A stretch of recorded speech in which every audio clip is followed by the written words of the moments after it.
კარგით, მე მგონი, ნელ-ნელა ლაივში გავდივართ.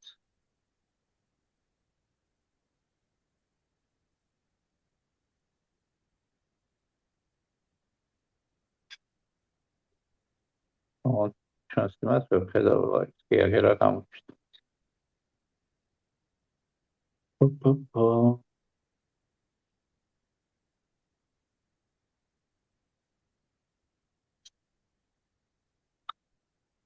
აი, ოკეი, დავეთანხმოთ კიდე.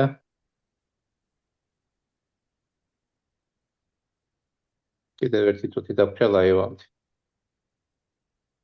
ნუ ლაივში ვართ უკვე გასული, მაგრამ მეფუტკრების ნამდვილად მოგროვდებიან. ჩვენ ლაივს ვინც უყურებს, დამაყურებელი შეიშცება.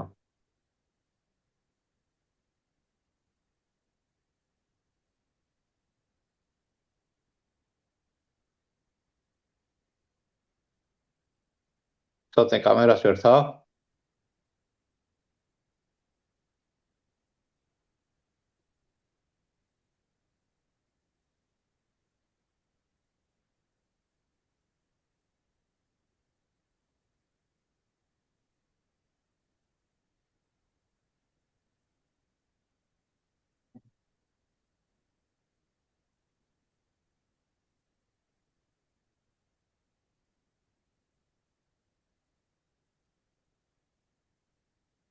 ხაი, მოკლედ დავიწყოთ რა.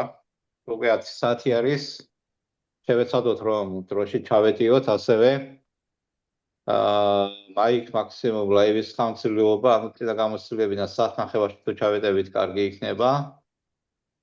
ვიდეო რომ პროვაგდებდით, გაგვითიშა მერე Facebook-ის ტრანსლაცია, Facebook-მა რა, ასე ვთქვათ, Zoom-დან, ანუ თავისი კაცრი მოთხოვნები აქვს ამასთან დაკავშირებით და სულ ამკაცრეს ამკაცრებს. მოგესალმებით, მეფუტკრეებო, ფუტკრის მოყვარულებო. დღეს 17 მაისია 2026 წლის. გილოცავთ ოჯახის სიწმინდის დღეს, ასე რომ ვთქვათ. და ყველას გისურვებთ წარმატებებს. სეზონზეც და ოჯახშიც. დღევანდელი ჩვენი თემა ეს არის ჭიანჭველჟავის გამოყენება, პროფილოლაფსოზის წინააღმდეგ, ვარვატოზის წინააღმდეგ და კრაპიტოზის წინააღმდეგაც თავისთავად. ჩვენი დღევანდელი სტუმრები იქნებიან ბატონი კახაბერ ზირაქაშვილი, მეფუტკრე გამოცდილი, ბატონი ვაჟა მიტიჩაშვილი, მეფუტკრე და ასევე გამოცდილება აქვს დაგროვილი, დიდი გამოცდილება სხვათა შორის პრეპარატებთან დაკავშირებით აქვს თავისი მესაზრებები და ბატონი ცოტნე მესხია. ჯერჯერობით ტექნიკური პრობლემების გამო ვერ გვიერთება, მაგრამ იმედია ეს ტექნიკური პრობლემები გამოსწორდება და შესაბამისად ისიც მიიღებს ჩვენთან ერთად ლაივში მონაწილეობას. დღევანდელი თემა, ასე რომ ვთქვათ, ფართო თემა არის ძალიან. ეს ეხება ჭიანჭველჟავის გამოყენებას და ჭიანჭველჟავის გამოყენებას აქვს თავისი უარყოფითი დადებითი მხარეები, თავისი რისკები და ასე შემდეგ. მოდით სამ თემას დავიწყებთ, ასე რომ ვთქვათ, მე ყველა მაყურებელს ვთხოვთ, რომ გავაზიაროთ ჩვენი ლაივი პირად გვერდზე, მეფუტკრეობის ჯგუფებში და ასე შემდეგ, ასე შემდეგ. და ასევე გიაქტიურეთ და დაგვისვით კითხვები თქვენთვის საინტერესო თემებზე, ასე რომ ვთქვათ, პირდაპირ ლაივის კომენტარებში.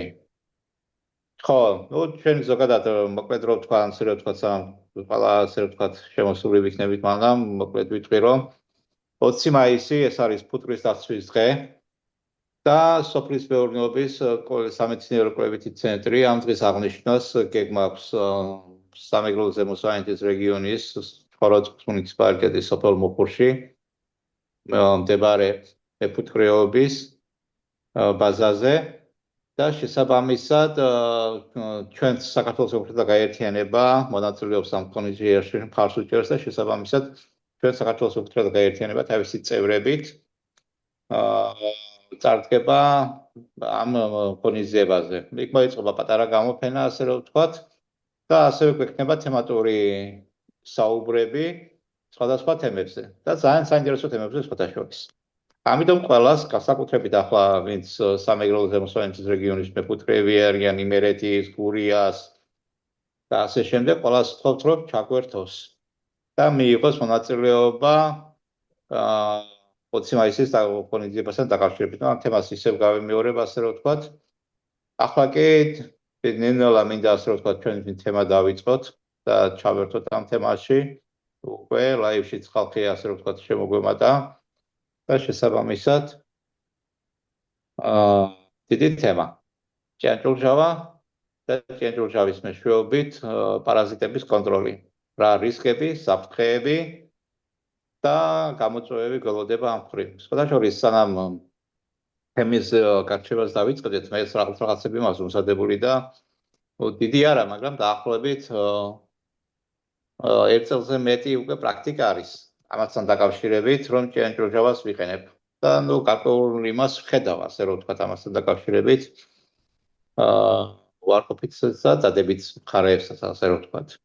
ასევე ვაკურდები Facebook-ში, მაგალითად, სხვადასხვა მეფუტკრეები კიდევ სხვადასხვა გამოცდილება აქვს და ამ ჭიანჭველჟების თემასთან გამოყენებით ასევე ქუთაისში, გეგუთში, ივნისის შეხვედრაზე გვექნება ჭიანჭველჟავის გამოყენებაზე საუბარი. თავის პრაქტიკულ გამოცდილებას მოგყვება მეფუტკრეები. რასაც უყურებ მე თვითონ საფუძველი მეფუტკრეების მიმართ არის ძალიან ბევრი გამოცდილება დაგროვილი ჭიანჭველჟავის გამოყენებასთან დაკავშირებით და ყველას თავისი ვერსია აქვს. ახულგონივრული სხვათა შორის და ძალიან მომწონს ასე რომ ვთქვათ ეს იგი თემა ჩვენ თვითონ ახლა მაგალითად მე თვითონ რომ ვთქვათ ჩემს საკუთარ იმაზე გამოცდილებაზე მე თვითონ ვერ ჩამოვყალიბდი რომელი მეთოდს მივანიჭო უპირატესობა პირადად მე მაგალითად კი მას ჩემთვის რაღაცა შერჩეული ასე რომ ვთქვათ მაგრამ ვფიქრობ მის გაუმჯობესებაზე ან კიდევ რაღაცას ხო არ ვაკლებ იმიტომ რაღაცებს ხედავ რომელიც არ მომწონს და ვთვლით რომ ეს უარყოფითია ასე რომ ვთქვათ ამასთან დაკავშირებით და მოკლედ ამ თემასთან დაკავშირებით დღეს გვექნება საუბარი და ბატონ კახაბერ ზირაქაშვილს მინდა ვთხოვო რომ მან დაიწყოს ასე რომ ვთქვათ ბატონი კახა ჭიანჭველჟავას დიდი ხანია იყენებს აქვს გამოცდილება დაგროვილი ჯერ ტროფელ აფსოზე არ წვევია ასე რომ ვთქვათ საფუტრეში მისი განცხადებიდან გამომდინარე თუმცა თუ ვარვატოზის წინააღმდეგ იყენებს ჭიანჭველჟავას ჩავთვალოთ რომ ეს ტროფელ აფსოზის წინააღმდეგაც თავისუფლად გამოიყენება იმიტომ რომ ტროფელ აფსოზის ტკიპი უფრო სუსტი არის ვიდრე ვარვას ტკიპი ასე რომ ვთქვათ კარგით მეგობრებო, კოლეგებო, ბატონო კახაბერ, მე კიდევ ვთხოვთ ასე რომ ვთქვათ, გავაზიაროთ ჩვენი ლაივი, მეც დავიწყებ გაზიარებას, ასე რომ ვთქვათ, კახა საუბარს დაიწყებს, ასე რომ ვთქვათ, მოგესალმება და შეგიძლიათ უკვე გავაგრძელებთ ჩვეულებრივად ლაივის მიმდინარეობას. ბატონო კახაბერ, ვთხოვთ, თქვენ დაიწყეთ. მერე გადავალთ ბატონ ვაჟაზე და ცოტნე თუ მოახერხა ტექნიკური პრობლემის მოგვარება, მერე ცოტნეს მოგეტყვის თავის, ასე რომ ვთქვათ, პრაქტიკულ გამოცდილება ჭიანჭველჟავის გამოყენებასთან დაკავშირებით. ვთხოვთ ბატონო კახაბერ. კი ბატონო, გამარჯობათ, მოგესალმებით ყველას, წარმატებას უსურვებ ყველა მეფუტკრეს და ყველა ქართველს, რა თქმა უნდა.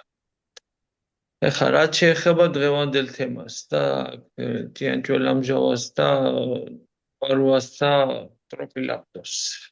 ეხლა იქიდან დავიწყებდი მე რომ ნებისმიერი პრეპარატი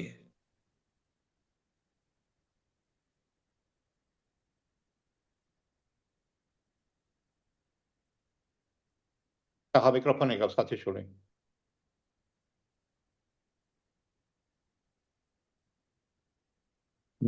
დაგვიგარგა? მე მგონი დაურეკეს და ალბათ მალე შემოგვიერთდება. კარგით, არა უშავს. მოდი მანამდე სანამ კახა დაგვიბრუნდება, ცოტნე კამერა გავს ჩართული. ცოტნე მიკროფონს ვრთავ და ისე იგი კამერა არ ირჩება სამწუხაროდ.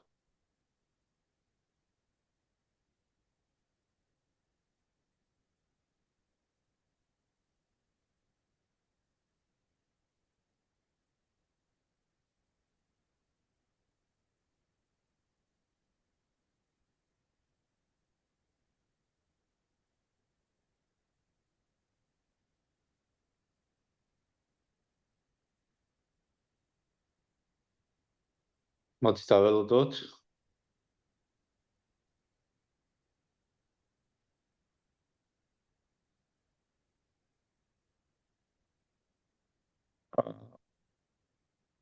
არა, ცოტნე არის შენი ხმა არის მის. ახლა არის ის იმიტომ რომ მიკროფონი გამართული გვაქვს.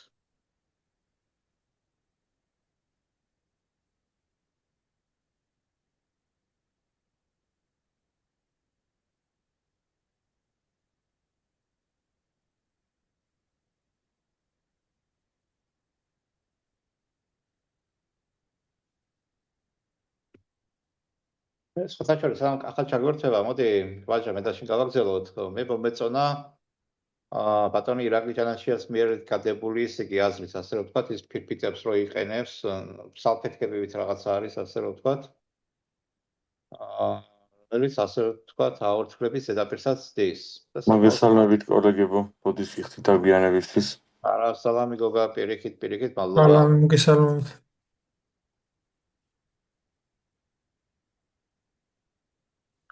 და ესეც მომეწონა, ასე რომ ვთქვათ, ახლგონური რაღაცა არის, ასე რომ ვთქვათ, შედარებული არის, იმიტომ რომ იქ კანადური პრეპარატი არის, აპიგუარდი, თუ არ ვცდები, დასახელება. და მისი ზომები აქვს ასე გამოტანილი, ასე რომ ვთქვათ.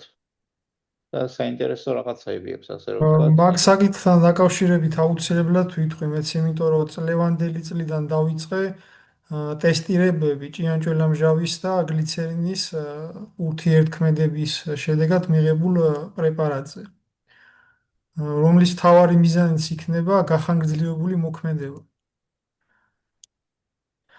ამ ეტაპზე ისეთი სიტუაციაა, რომ ცალსახად რეკომენდაციების გაცემა არ შემიძლია, იმიტომ რომ მიდის, ასე ვთქვათ, მუშაობა, დაკვირვება და სატესტო რეჟიმშია.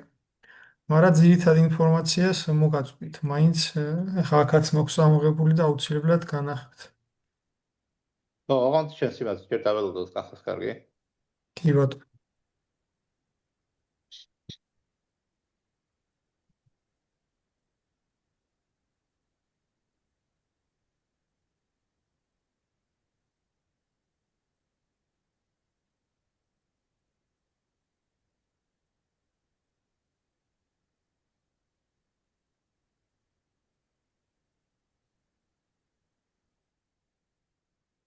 გოგა, შენ რო იყნებ ლისტონის ჭიანჭველის ამავარცხლებლებს იქ როგორ ასაქმე? რაც ორჯერ გამოვიყენე და კარგად აორთქლა ყოველგვარი გართულების გარეშე.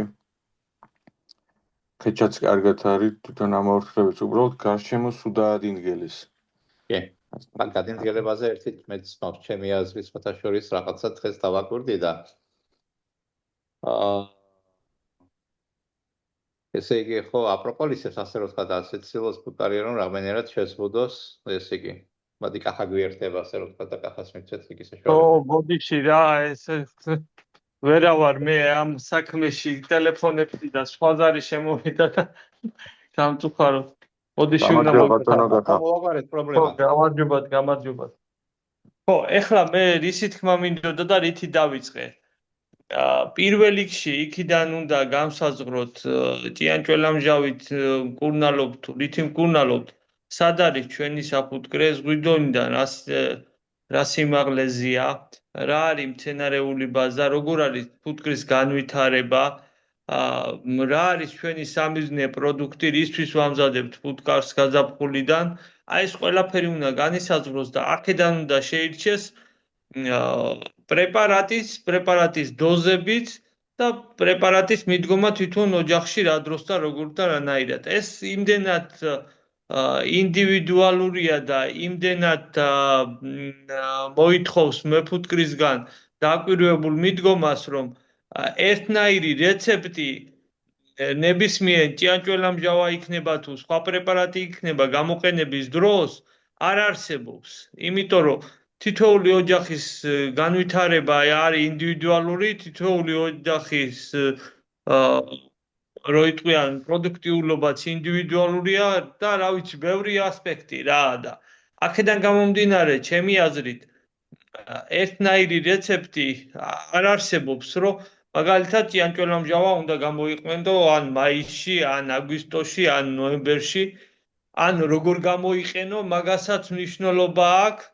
რა ფორმით გამოიყენო, რა სიტუაცია რა საფუტკრეში იმის მიხედვით პროფილაქტიკის მიზნით იყენებ, უკვე წინწასული პროცესია დაიმაზირების და იმის გამო იყენებ. აქედან გამომდინარე არ არსებობს ერთნაირი მიდგომა და ერთნაირი რეცეპტი. ეს თვითონ ინდივიდუალურად მეფუტკრებმა თვითონ უნდა გადაწყვიტოს რა. ერთი ძველი მეფუტკრის არ იყოს, მეფუტკრეობა არის უფრო 70-80% ხელოვნება, ვიდრე ერთნაირი ასეთი მიდგომითი შრომა რა, რო იტყვიან. ამის თქმა მინდოდა მე და ეხლა რაც შეეხება ჩემს გამოცდილებას როგორ ვიყენებდი ჭიანჭველამჟავას ეხლა უმეტესობამ ალბათ ვინც მიცნობს იცის როგორ ვიყენებდი რა ჩვეულებრივად ბანკის სახურავებზე დებდი ისეთ აი ეს ქალის ჰიგიენურ სალფეთხს სამად გაჭრილს და იმაზე ვასხავდი გაუზავებელ ჭიანჭველამჟავას 85%-იანს ყოველ კვირაში ერთხელ ისმის ჩემი ხმა? კი, გახა, კი. კი. კვირაში ერთხელ ვასხავდი, სამჯერადად ურნალობდი, ასე ვთქვათ, სამი ჩასხმას ვაკეთებდი რა. და ვიყავი ძალიან კმაყოფილი. მაგრამ ძალიან ძლიერია ჭიანჭველამჟავა. ძალიან. და ძალიან ხილად უნდა მიდგომა იმ ხრივ, რომ არა მარტო თვითონ ფუტკარს, ბარტყსაც ვნებს და ძალიან საფრთხილო გამოსაყენებელია რა. თორე ისე ეფექტურობის მიხედვით მე მგონია ჭიანჭველამჟავაზე კარგი ეფექტურობა თითქმის არც ერთ პრეპარატს არ აქვს რა. ორგანული მჟავებიდან. რასაც მე უყურებ და თან მაგასაც მნიშვნელობა აქვს რა პერიოდში იყენებ ჭიანჭველამჟავას და რამდენად გამართლებულია ჭიანჭველამჟავის გამოყენება. ჩემი რეკომენდაციით ყველაზე კარგი პერიოდი ეს არის უკვე ღალიანობის შემდეგ ჭიანჭველამჟავის გამოყენება. იმიტომ რომ აქ უკვე ფუტკარი შეუძლია რომ გავიდეს, გამოვიდეს თუ საჭირო იქნება სკის კასად დატოვებს და გარეთ დაეკიდება თუ მეფუტკრემ რამე შეცდომა გააკეთა ან ტემპერატურული რეჟიმი ავიდა მაღლა აი ეს ყველაფერი უფრო იმას შრება რა შანსს აძლევს ფუტკარს რომ გაზაფხულთან შედარებით გადარჩეს რა იმისგან ასე ვთქვათ პრეპარატის მოქმედებისგან რა პერიდოზირებისგან ან კიდევ რამე დანაშაულის მხრივ ყოფილა შემთხვევები რომ მაგალითად შიგ ჩამღვრია ჭიანჭველამჟავა და მომენტალურად დაახლოებით 3-4 წუთში უკვე ფუტკრის ოჯახი დაღუპულა ასეთი შემთხვევებიც ყოფილა მაგრამ აი საკმარისი გრამის ჩაგირვით ხო არა 30 მილიგრამი ან რაღაცა ხო 30 მილიგრამ 20-დან 30 მილიგრამს ვასხავდი 85%-იანს კი ბატონო იმ იმაზე და ყოფილა შემთხვევები ჩაღვრისა და ოჯახის მომენტალური დაღუპვის კი ესეთი რამეც ყოფილა მაგრამ საკმარისია რომ ეს კურნალობა რომ ჩაივლიდა რა აი როგორც გინდა ბებერი დედა ყოფილიყო და როგორც გინდა სუსტი ოჯახი ყოფილიყო რო შეხედავდი იმას ბარტყიანობას აი დედა რო ახალგაზრდა დედა რო არის რა და ეს ერთი უჯრა არა გამოტოვებული და ისე სპლაშნოად და სასიამოვნოდ კვერცხავს დედა აი ესეთ შედეგს გახვედრებს ფუტკარი უკვე რა ჭიანჭველამჟავის მერე ეთყობა ეს მჟავა იმ ბაქტერიები იქნება ვირუსები იქნება თუ რა არის ყველაფერს ერთიანად სპობს რა და უფრო კარგს ეფექტს იძლევა კიდევ იმას დავამატებ ჭიანჭველამჟავაზე რომ ეხლა გერმანელები ჭკვიანი ხალხია და საერთოდ დაჯდნენ ერთად და დაილაპარაკეს რა. ქართველებისგან განსხვავებით გერმანელებს ახასიათეთ. ერთად დაჯდომა და რაღაც თემაზე შეთანხმების გაკეთება და გადაწყვიტეს, რომ ტიანჭველამჟავაზე უკეთესი პრეპარატი არ არსებობს კიპებთან საბრძოლველად რა. გინდა ეს ტროპი იყოს და გინდა ვარვა.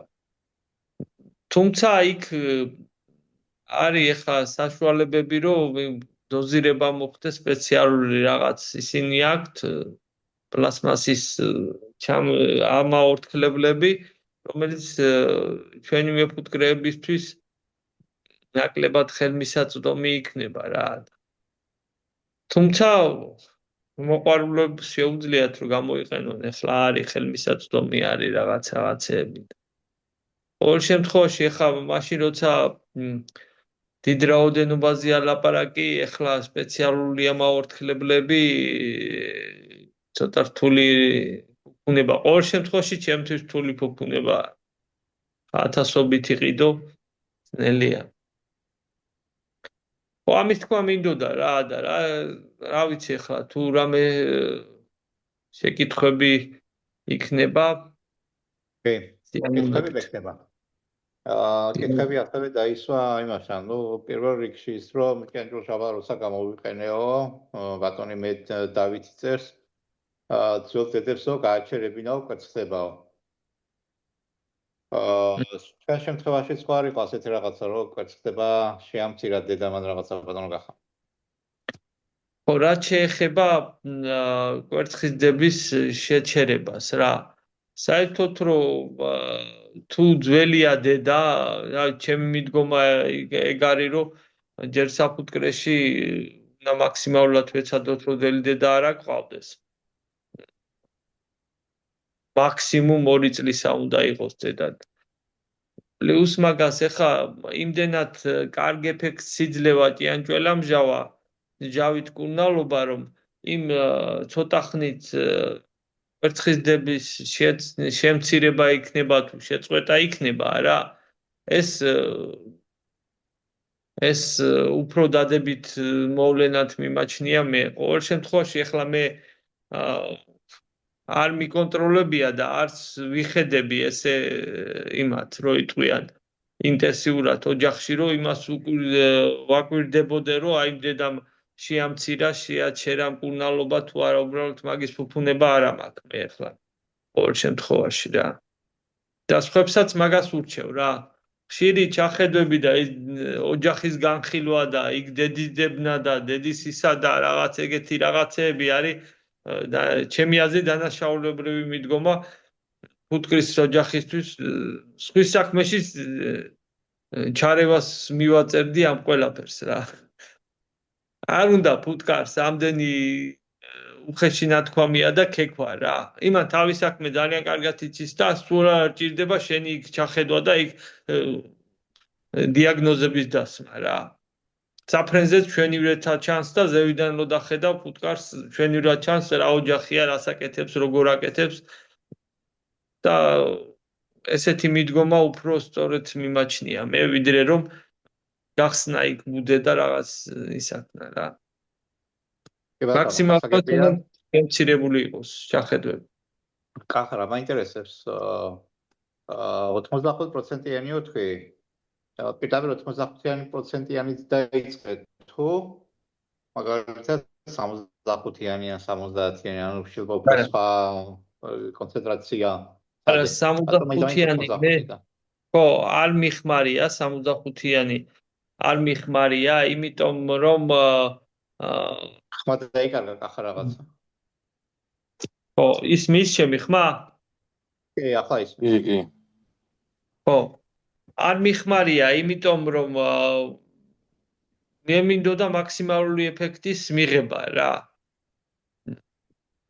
და აქედან გამომდინარე ვცდილობდი რომ უფრო ის გამომეყენებინა ის დოზირება, ის მე მირჩევნია პირადად რომ პრეპარატის ეფექტურობა უფრო მაღალი დარჩეს, ვიდრე რომ ის ზიანის მიყენება გინდაც საფუტკრეში 1-2 დედის სიკვდილიანობა რა. მერე რა მოკვდება დედა ახალს გამოიყვანენ რა. მაგრამ იმას იმ ჩემ საქმიანობას რო ვაკეთება რა, იმას ეფექტი უნდა კონდეს. გამიგეთ? 75%-იანს ან ექნება ეფექტი, ან არ აკლები ეფექტი ექნება და ესე ჩემი შრომა რო წყალში ჩაიყაროს ეს არ მინდა და პრინციპული მიდგომაა ეხა ცოტა პრინციპული პიროვნება ვარ მე და მიმაჩნია რომ იმ შრომა ეფექტი უნდა მოიტანოს. გინდაც რაღაც პროცენტი დანაკარგი იყოს. სამაგიეროდ სხვა დანარჩენი ოჯახები ეფექტურები დარჩებიან.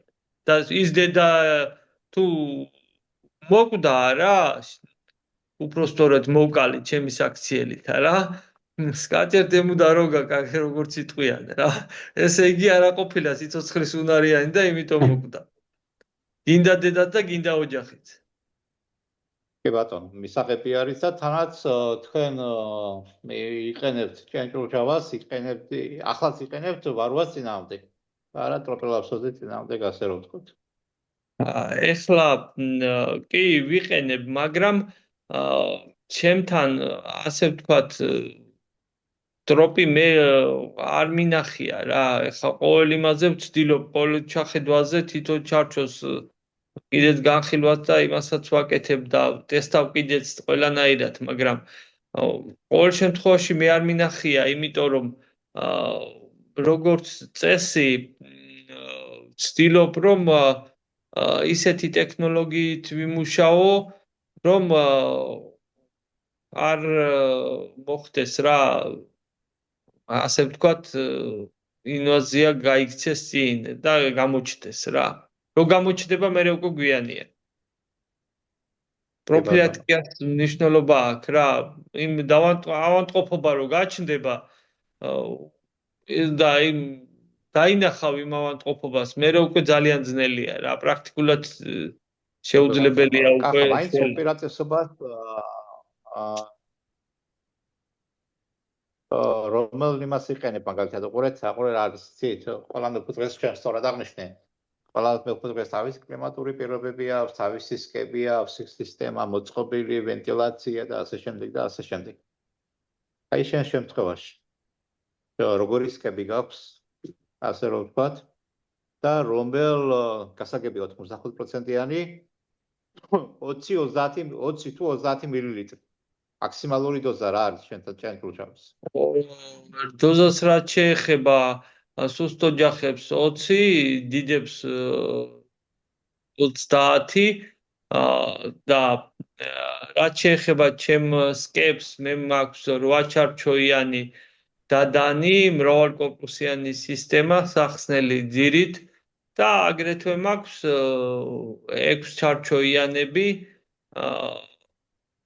მაგრამ ერთ კორპუსში 6 ჩარჩოიანები, სადაც აი ძირითადად ამათ ნაყრებს ვაკეთებ და დედებს ვანაყოფიერებ, ასე ვთქვათ.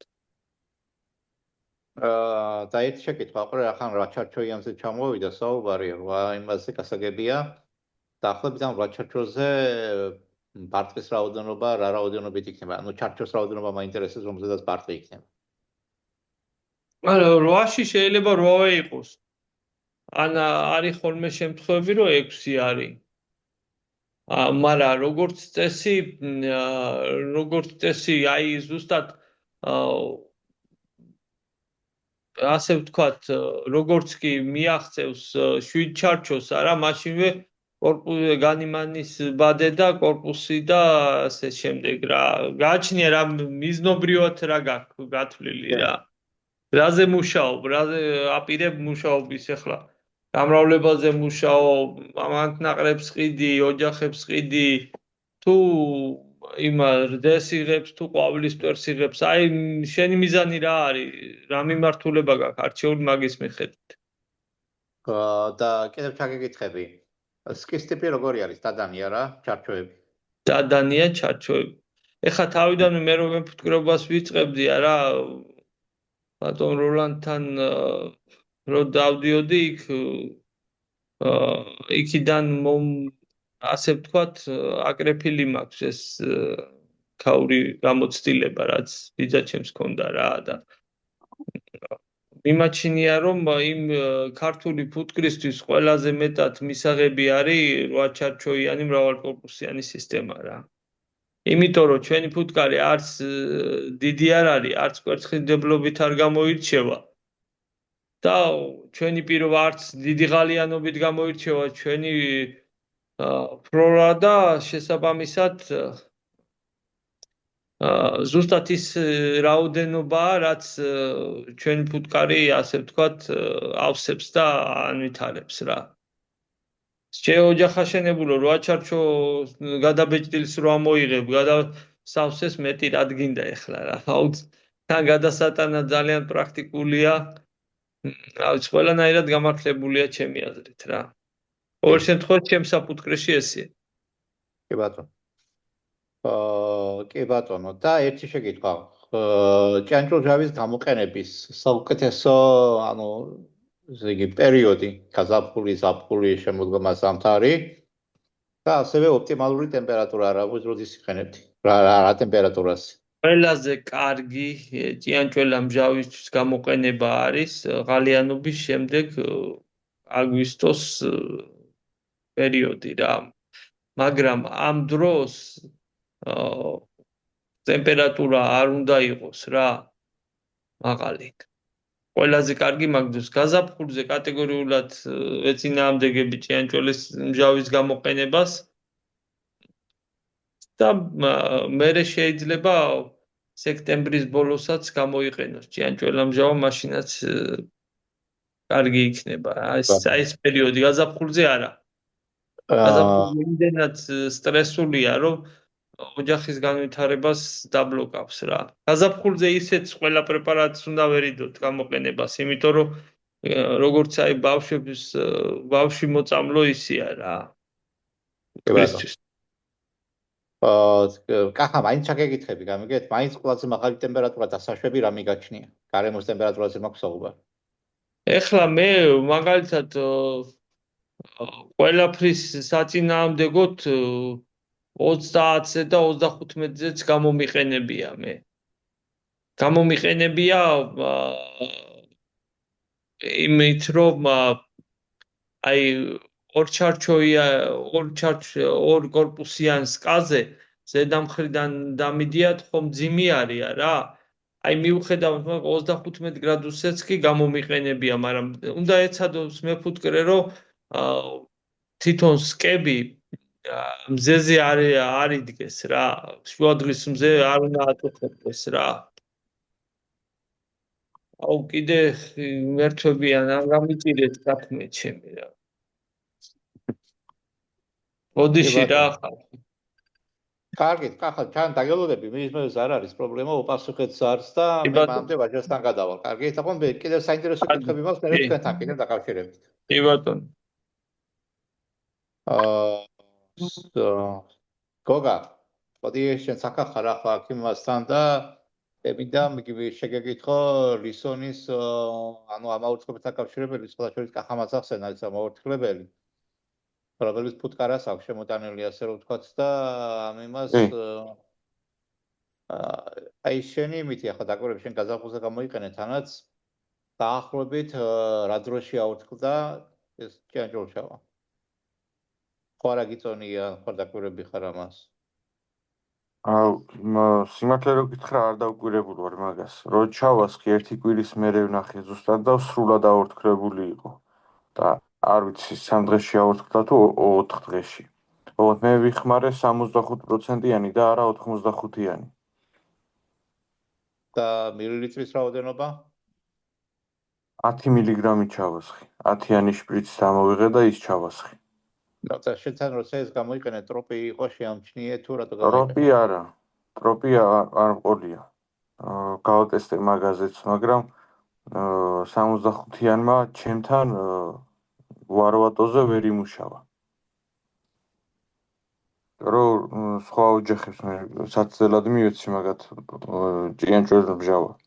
სხვა ოჯახებს ფლუვაროლის ფირფიტები რო ჩაულაგე, იმ ფლუვაროლმა ვარვაზე კარგად იმუშავა. ამ ოჯახს მაინც ბევრი ტკიპი ყავდა და მე უკვე რო ვიხმარე ფლუვაროლი და კიდე ხელმეორეც ერთ კვირაში რო გავტესტე, იმდენი რაოდენობის ვარვა აღარ ამომივარდა. შემიმცირდა საგრძნობლად. და ფიქრობ 65%-იანის ბრალი იყო ეგ. ან 10 მილილიტრი რო ჩაასხი, გარკვეული კონცენტრაცია ვერ შექმნა სკალში, ანუ ეგეც შეიძლება, მოლეკულების და ეს არის რა ასე რომ ვთქვა. იმებთან ბოლომდე გახსნილი დავტოვე და. რამე თუ არ ყოფილი ხარ შეამჩნია მაგალითად. არა, ფუტკარი ძალიან დამშვიდებული არის განვითარებით. ეგორივე ოჯახი ძალიან კარგად განვითარდა, უკვე კორპუსებიც დავადგი. ჩარჩოების აშენება შეუწყვეტიათ ერთხმდებლობა, რა სტაბილურად მიმდინარეობს. განვითარებისკენ იბრძვიან. ანუ ვარვას წინამდე თვლი რომ ფლუაროლი ეს არის ფლუარინატი რა, მოქმედებითება კორსტები. და კიდევ დამატებული არის ეთერზეთები. კი ბატონო. კი ბატონო. გასაგებია. საინტერესოა სხვადასხვა. ანუ ჩვენ რა არის იცით ამ პარაზიტულ ტკიპებთან დაკავშირებით ბრძოლა გვიხდება კეთილმოპირველობასთან. პრობლემებიც აგვემატა. ჩვენი ძირითადი პარაზიტი იყო ასე ვთქვათ ვარვას ტკიპი და ასევე ტრაქეალური ტკიპები, რასაც ჩვენ აკრაპიდოს ვეძახმარა ტრაქეალური ტკიპები, როცა ჭიანჭურჟავას იმდენად არ გვაწუხებს ასე ვთქვათ.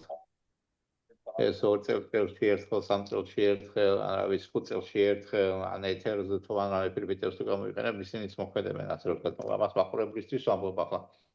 თუ რატო ამახვილებთ ასეთ რაღაცებზე ყურადღებას. უნდა იცოდნენ, იმიტომ რომ ხვდებით ისეთ ადამიანებს და ჯგუფშიც ახლა ყველა წავიკითხავთ იმას, რომ ხალხი დაბნეულია არ იცის. ბატონმა კახომ სწორად აღნიშნა, რომ მეფუტკრე უნდა იცოდეს ზღვის დონიდან რა დონეზეა მისი საფუტკრე. ეს პრეპარატი როგორ იმუშავებს, რანაირად იმუშავებს, იმიტომ შეიძლება ახლა ჩემთან 65%-იანმა არ გაამართლა, მაგრამ ვიღაცამ სხვა რეგიონში წაიღოს და სრულად გაუნადგუროს ვარვატოზი. თუნდაც ფლუაროლის შემთხვევაში. ახლა ჩემი პრაქტიკიდან გამომდინარე, კიდევ მე რასაც ვაკვირდები, ვხედავ რომ ვარვას ტკიპა უფრო გამძლეა, ედეგია, ვიდრე ტროფილაფსოსის ტკიპა. ტროფილაფსოსის ტკიპა შეგვიძლია რაღაცა დაბალი პროცენტიანი მითაც თავისუფლად მოვერიოთ, მაგრამ ვარვასთან ბრძოლა ამ კუთხით გაგვიჭირდება, ასე რომ ვთქვათ. ანუ რაღაცა სხვა მეთოდით, თუმცა არის რაღაცეები, რომელიც დამაფიქრებელია, ასე რომ ვთქვათ, იმიტომ რომ ვარვაც არ არის, ასე რომ ვთქვათ, ბუქტავი არსება და ასაც აქვს თავისი მოწყვლადი წერტილები. რა მაინტერესებს იცი გოგა? ჩვენ შემთხვევაში ეს ლისონის ამაურთქებელი დააპროპოლისა თუ არა? კი, დააპროპოლისა, გარშემო, ანუ საიდანაც აურთქლება ხდება იმ ადგილამდე ვერ მივიდნენ, მაგრამ აი ეს ჩამკეტი ნაწილი რაც აქვს, ძირი და თავსახური რაც ეხდება, ის გარშემო სრულად დააპროპოლისა. მე ხვალეთზე რომ მოხვდები საფუტკრეში, გადავიღებ სურათს, როგორ დააპროპოლისა და ჩაგიგდებთ. გაგიზიარებთ. და ამ პროპოლისის შემთხვევაში, როგორ ფიქრობ? ჭიანჭურჟავა ურთქლდებოდა თუ გააურთქლება შეაჩერა მაინც? აი როგორი მოქმედა თვითონ ჭიანჭურჟავა? აურთქლებას ფიზიკურად ვერ შეაჩერებდა, იმიტომ რომ ძალიან დიდი ამაურთქლებელი აქვს. თან მე ბოლომდე გახსნილი დავტოვე. ან ნახევარზე არ დამიტოვებია. იყო ბოლომდე გახსნილი. და მე ეჭება რომ მაგას ხელი შეეშალა აურთქლებისთვის. კახა. კი, აქა ვარ. მე კითხვები რო არ დამავიწყდეს, თანნიშნული მომსავსე რო ვთქვათ. ახლა იმასაც ვაკვირდები. შეგიძლია კახა ჩაგვერთო? კი, გისმენთ. თან საქმიანო, ეგრე კი არის. ამ ეტაპზე იმას გლიცერინი, მჟავმჟავიანი საფეთქე. ჩვენ ახსენე რომ კითხვას გავიმეორებ. შეიყენებ 20-30 მილilitrს კვირაში ერთხელ და სამჯერადად. კი ბატონო. პროპოლისება როგორ იყარეს შემთხვევაში, ასე რომ ვთქვათ, აი ფუტკარი არსებობს რომ დააპროპოლისოს ჭიანჭურჟავას ისინი? რა თქმა უნდა. მაგრამ პროპოლისი, თლათ ის პროპოლისი არ არის, რასაც ჩვენ სხვა ადგილას ხვდებით რა. არის სმალა რო იტყვიან რომელსაც ნაკლები სუნი და ისა აქვს. ისე გარშემო ცდილობს თლიანად რომ პროპოლისით დაფაროს რა. ცდილობს. მაგრამ მე თვითონ ეს პროპოლისით ჭიანჭველჟავის მოლეკულების შეჩერება. ხო, თვითონ მე ეს პროპოლისიც მე უკვე მჟავის სუნი აქვს. თვითონ იმ პროპოლისსაც რა. აი პროპოლისის სუნი კი არა, მჟავის აი მომჟავ ესეთ ჭიანჭველჟავას სუნი აქვს მატარებელი. კი. ფლატიანჭველა მჟავას სუნი არა აქვს, მაგრამ აი სპეციფიკური სუნი აქვს რა. თვითონ იმას ცდილობს ფუტკარით რომ ეხლა როგორც გინდა იყოს უცხოა იმისთვის რა. მჟავა იქ ყოფნა. და აი როცა ყოველ მესამე დღეს მიდიხარ ყოველ ბოდიში, ყოველ კვირაში ერთხელ მიდიხარ და სამჯერ მიდიხარ. ეს თავს რო ახდი ამ საფარტივოს, ამ პროპოლისის ხო ზიანდება. ხო არ დაკვირვები ხარ ერთ რამეს, მაგალითად შენ 20-30 მილილიტრი საკმაოდ დიდი დოზა არის ახლა ასე რომ ვთქვათ. აი 20-30 მილილიტრი რო ჩაასხი. რა დრო მოუნდა მის აორთქლებას და ამ აორთქლების პერიოდში მოახერხა თუ რა ფუტკარმა აი ამ იმ თვითონ აი ამის საორთქლებლის ასე რომ ვთქვათ დაპროპოლისება. როგორ ფიქრობ ამას? როგორც წესი, ნაწილობრივ მაინც ასწრებს რომ დააპროპოლისოს. გარშემო ეს ყველაფერი რა, ამ ჯამის გარშემო რა, კრისკის გარშემო. როგორც წესი ცდილობს რომ მაქსიმალურად ისაქნას რა და ამ ერთი კვირის განმავლობაში როგორც წესი აორთქლება ბოლომდე ხდება და ბოლოს შემთხვევების გამოყენების დროს მე მაინც ხან litrაზე 50-70 გრამ გლიცერინს ვამატებდი რა რომ აორთქლება ცოტა უფრო გამეხანგრძლივებინა. აი ბოლო გამოყენება რაც მქონდა მე ეს.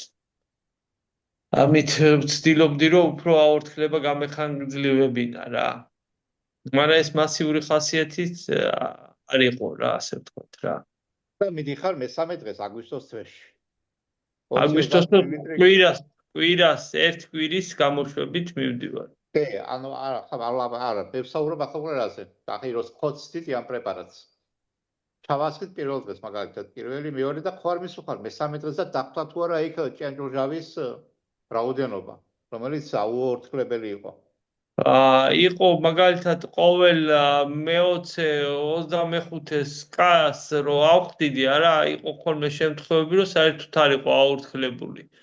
აი ზოგი შემთხვევები იყო ისეთი რომ თვითონ ან საფარტილო მოხდებოდა ისე ან ფუტკარი ასწრებდა იმას დაპროპოლისებას და აღარ ახდებოდა აორთქლება თითქმის აღარ ახდებოდა რა. აი ყოველი მე-20-25 ოჯახში ესა ხდებოდა რა. საინტერესოა.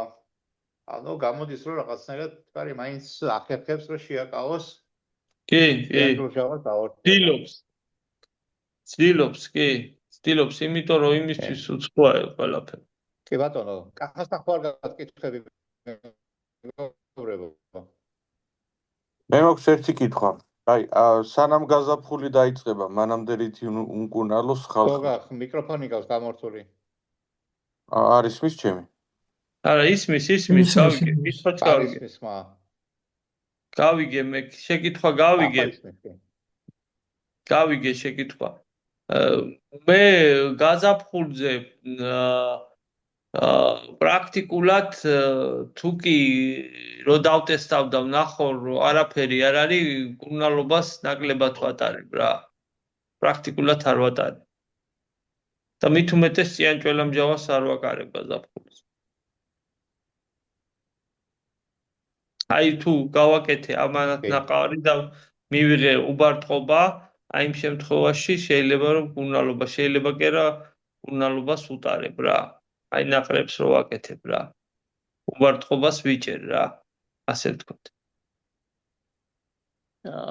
თუ საიდუმლო არ არის, ახლა ასე რომ ვთქვათ, აი გასაგებია შენ ჯერ ტროპთან არ გიბრძოლია, თუმცა სადახარ ტროპთან საბრძოლველად და შენი ძირითადი ბრძოლის ვექტორი მიმართული იყო ვაროვას წინააღმდეგ. თუ საიდუმლო არის, აი შენი ბრძოლის მეთოდები ვარვას წინამდე მაინც როგორი არის? აი სეზონურია რომ დავიწყოთ, მაგალითად, გაზაფხულზე არაფერს არ ვაკეთებთ. აგვისტო ჭიანჭველჯავა შემოდგომაზე?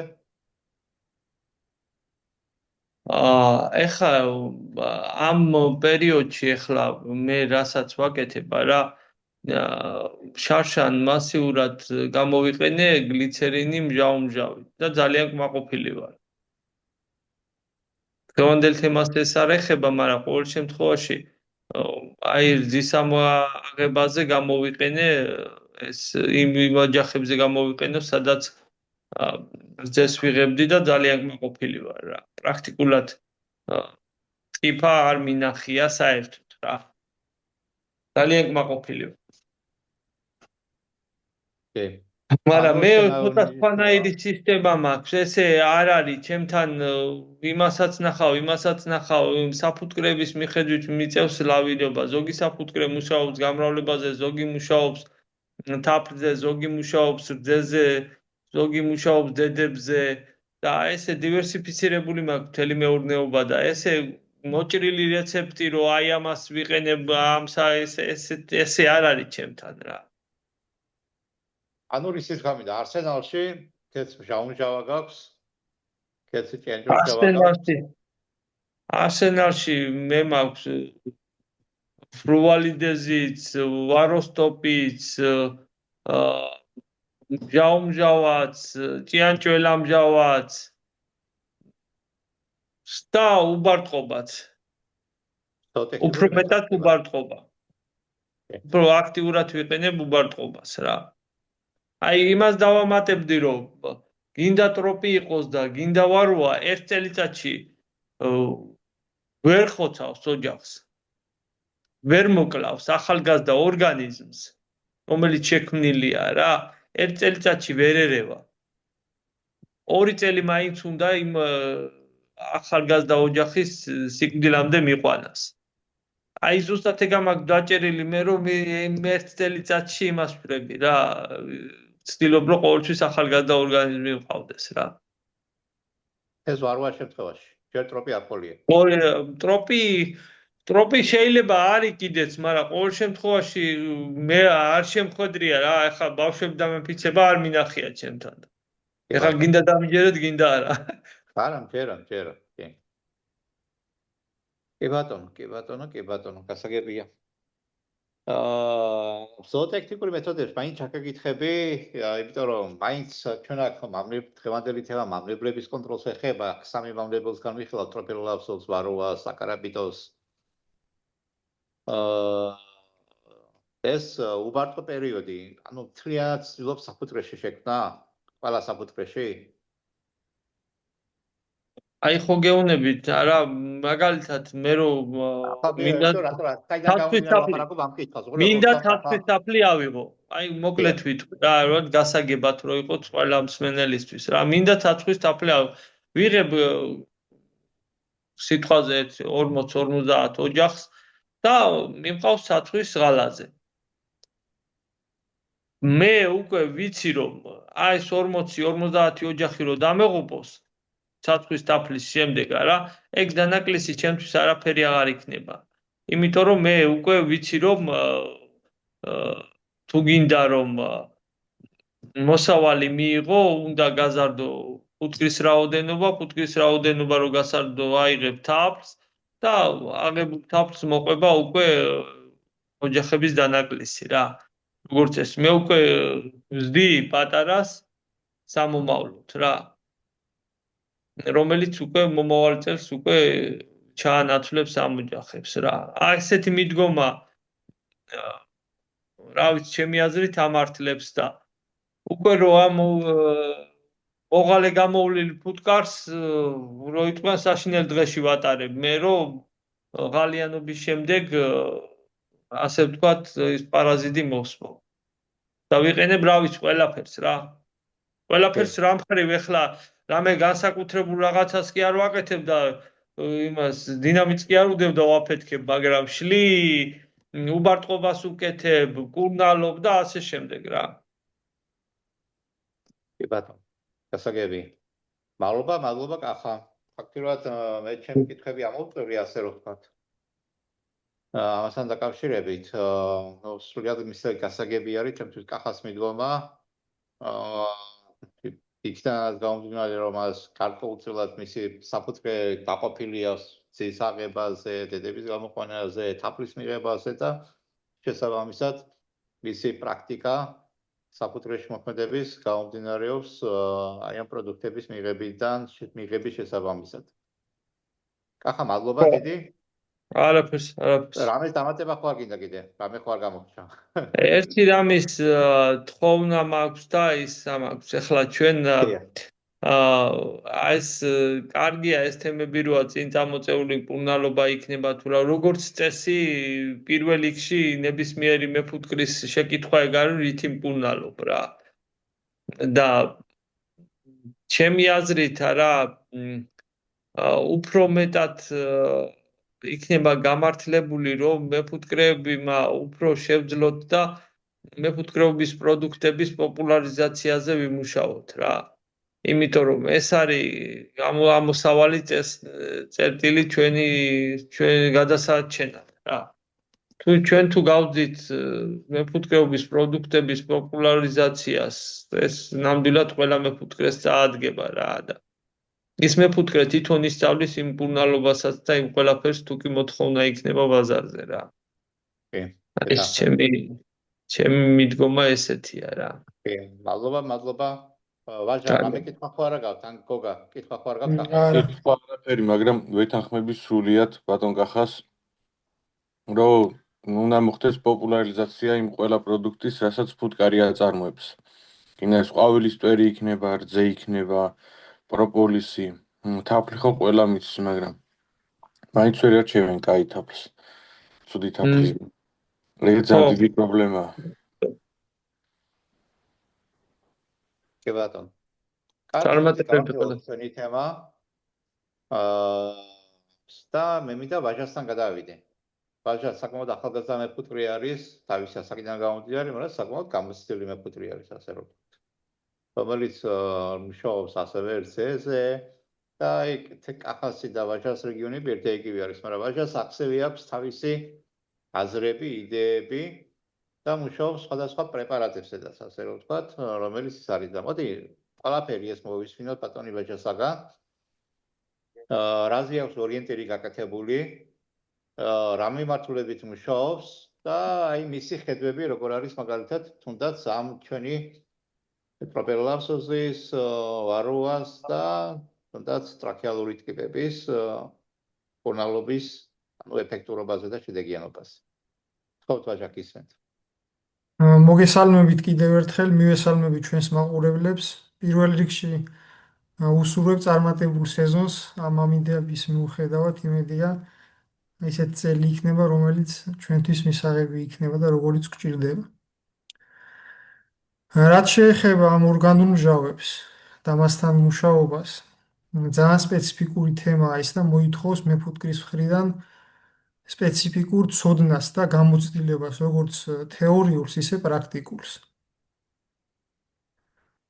ჩვენ თუ განვიხილავთ ჭიანჭველა მჟავას და მის უპირატესობებზე ვისაუბრებთ, გამოიკვეთება რამოდენიმე ფაქტორები, რომელიც გვაძლევს ძალიან დიდ წინ გადადგმულ ნაბიჯ პარაზიტებთან ბრძოლაში.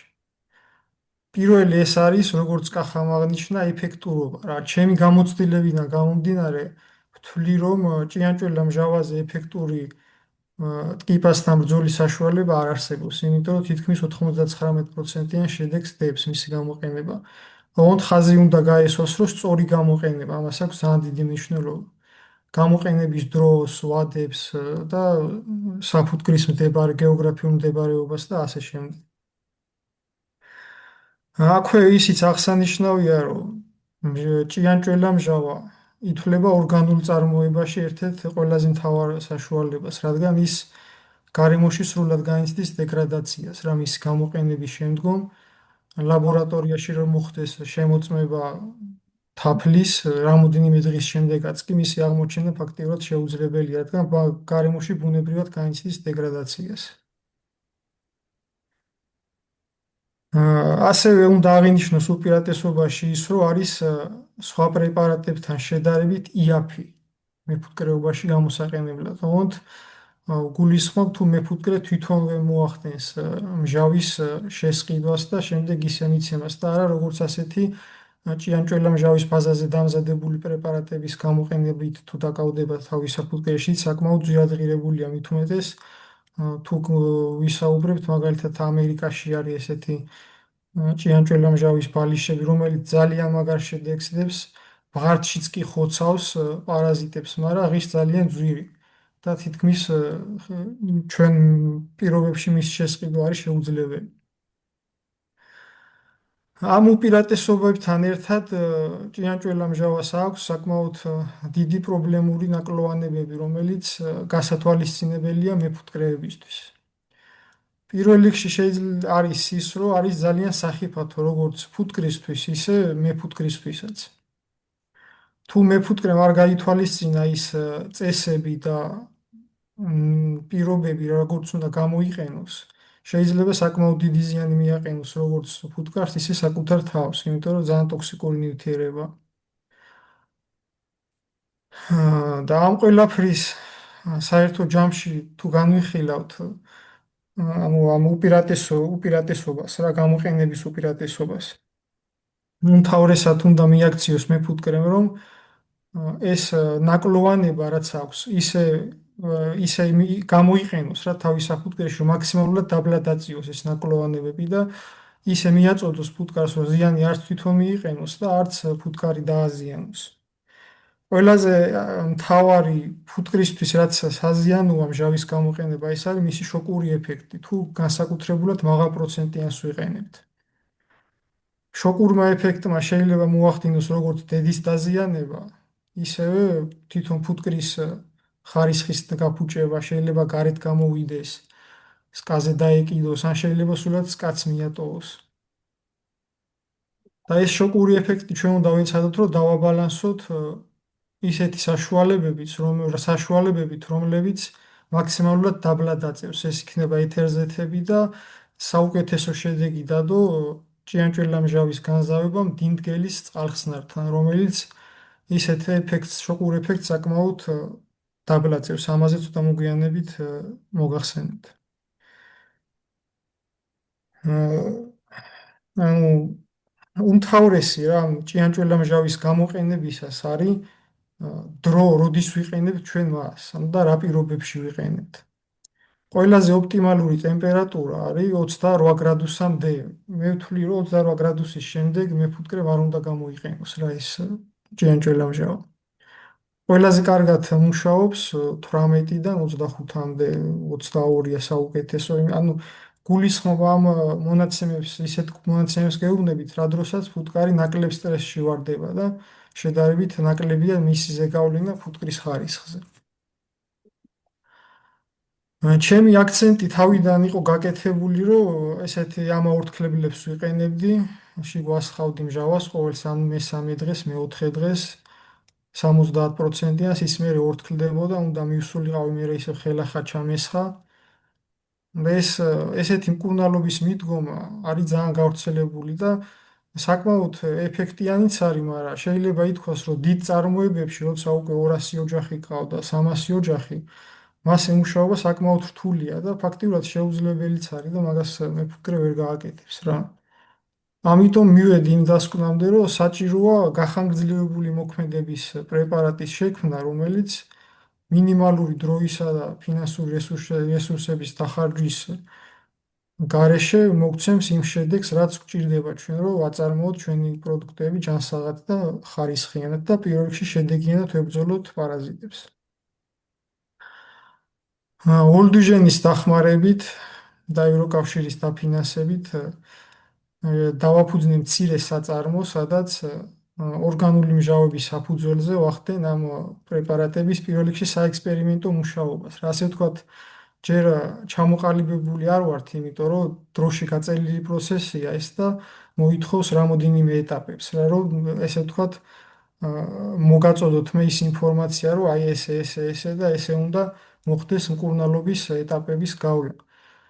აქედან გამომდინარე ესე დეტალებად არ ვისაუბრე, მაგრამ ძირითად ინფორმაციას მოგაწვით, რაზე ვმუშაობ და როგორი მოლოდინები მაქვს და რა შედეგი მინდა რომ დავდო. ანუ ჩემი აქცენტია გაკეთებული გახანგრძლივებული პრეპარატის შექმნაზე, რომელიც იქნება 70% შემცველობის ჭიანჭველამჟავით, 15% წყალი და 15% გლიცერინი. ამასთან ერთად ევკალიპტის ან პიტნის ეთერზეთი, რომელიც შედარებით შოკურ ეფექტს ვცდილობ რომ გაანახევროს მაინც, მაგრამ რამდენად მოხდება ეს ჯერ უფრო დასატესტია რა, ასე ვთქვათ. პოლისი რატო გავამიტოვე? როგორ? პოლისი რატო გავამიტოვე? პროპოლისი იმიტომ გამოგიტოვეთ, რომ წარმოებაში მისი გამოყენება არ არის რენტაბელური იმ მხრივ, რომ ძალიან აძვირებს. და მისი ანუ სერიულ წარმოებაში ვერ გავუშვებთ მაგას ვერც ერთ ვარიანტში, იმიტომ რომ ძალიან ძვირს ხდის რა და პირველ რიგში ვცდილობ რომ ეს პრეპარატი იყოს ხელმისაწვდომი მეფუტკრეებისთვის და ისეთი ფასი დავსვათ, რომ ყველას შეეძლოს დიდ მწარმოებლებსაც შესყიდვა და პატარა მწარმოებლებსაც და პროპოლისი მართალია ძალიან მაგარ შედეგს ადებს, მაგრამ მისი გამოყენება ფაქტიურად შეუძლებლად მიმაჩნია და ვერ მოხერხდება რა. კიდე ის შეიძლება ითქვას, რომ ეს თვითონ ამ პროცესის ანუ ამ საფენების დამზადების პროცესი არის საკმაოდ რთული. და ერთ-ერთ ყველაზე დიდ გამოწვევად მიმეჩნია ეს პირადად ჩემთვის რამდენად დავძლევ ამ წინააღმდეგობას რა ასე ვთქვათ, იმიტომ რომ მოგეხსენებათ რომ ძალიან რთული სამუშაოა მჟავებთან, პირველ რიგში სახიფათოა ჯანმრთელობისთვის, სრული ეკიპირებაა საჭირო და თვითონ სამუშაო პროცესიც რთულია და ასე ვთქვათ კადრიც არ მყავს ისეთი რომ რაღაც თეორიული ცოდნა მაინც კონდეს რომ დავავალო და ეს ზუსტად შეასრულოს და არ დაიზიანოს თავი. და მომავალში ამ თემას როგორ დავაბალანსებ, ნამდვილად ჯერ არ ვიცი. აი თქვათ რომ უკვე აეწყობა ეს წარმოება და შედეგიც დადებული იქნება. მე ვფიქრობ რომ შემოდგომისთვის დაახლოებით 20 მეფუტკრეს გამოგიგზავნოთ ეს პრეპარატები 10 კის დოზა. რა თქმა უნდა, სრულიად უფასოდ და თქვენი შედეგები შემდგომში გამიზიაროთ, რომელიც ჩემთვის იქნება ძალიან მნიშვნელოვანი.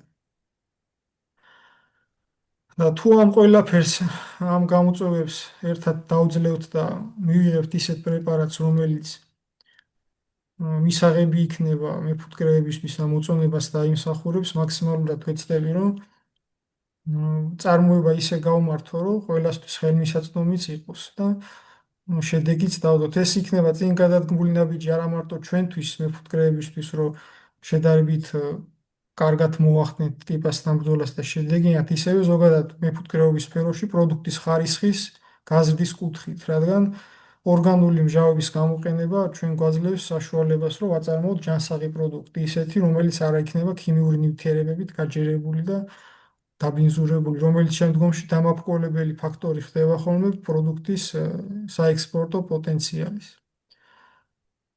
ეხლა რაც შეეხება ამ საფენებს, ეხლა აქ მაქვს მოტანილი, ეს არის მუხაოს პაკეტები ვაკუუმში დამუშავებული. ამაში არის 70% ჭიანჭველამჟავა და მისი გამოყენება ხდება შემდეგნაირად.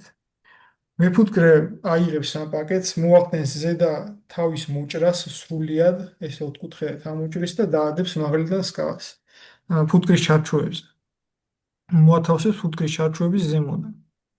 დაუშვებელია გადმოტრიალებული მოთავსება, რომ ეს სანსწრაფი აორთქლება მოხდება და დამაზიანებელიც იქნება ფუტკრისთვის და ყველაზე მთავარი ფაქტორი ის არის, რომ უნდა იყოს სივრცე 1 სანტიმეტრი მაინც დაშორებული საფარტილოსა და ამ საშუალებას შორის, რომ დაბალანსდეს აორთქლების ტემპი და სრულად გადანაწილდეს მთლიან ფუტკრის ოჯახს.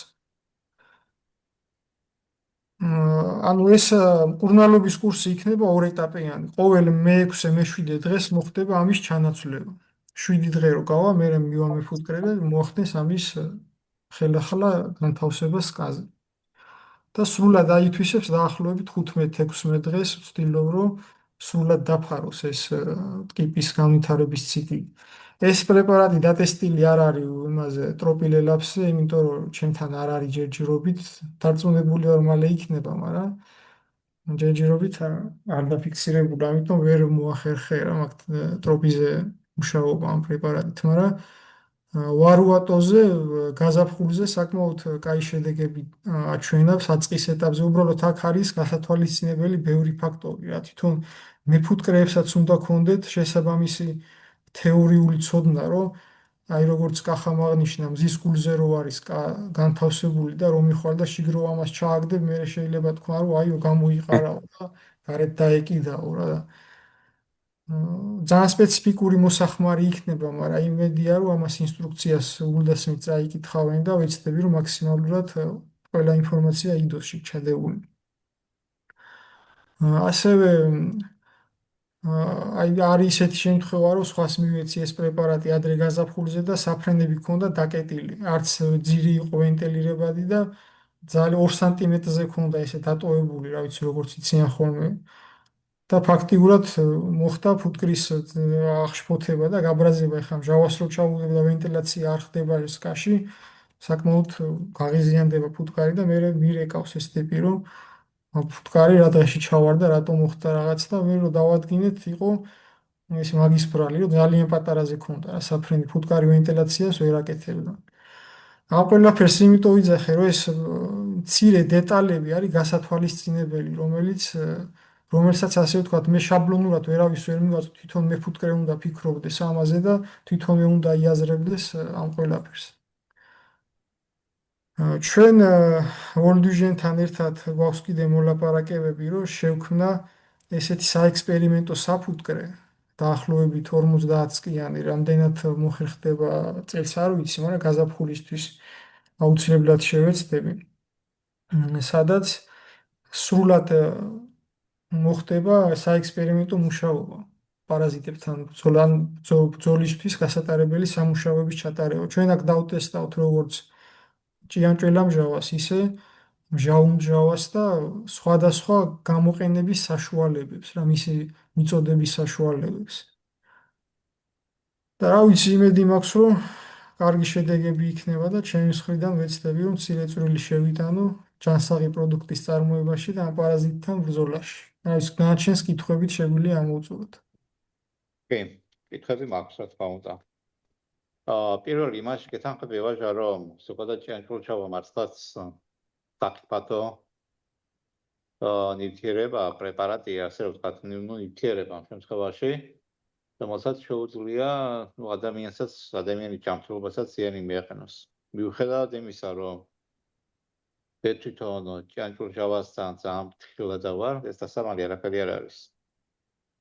ერთხელ გადავრჩი დაწვას, ასე ვთქვათ. დაწვას, იმიტომ რომ ჭიანჭველჩავა რაღაც 100 მილილიტრი აწონილი მქონდა და უბრალოდ დამეღვარა, ასე ვთქვათ, წაიქცა სადგამიდან და გადმომეყარა და 60-მა ტანსაცმელად ამისვა, იმიტომ რომ შედარებით სქელი 60 მეცვა და რეზინის გადატანები და პირბადე იგი რესპირატორი, რა თქმა უნდა, აირწინა.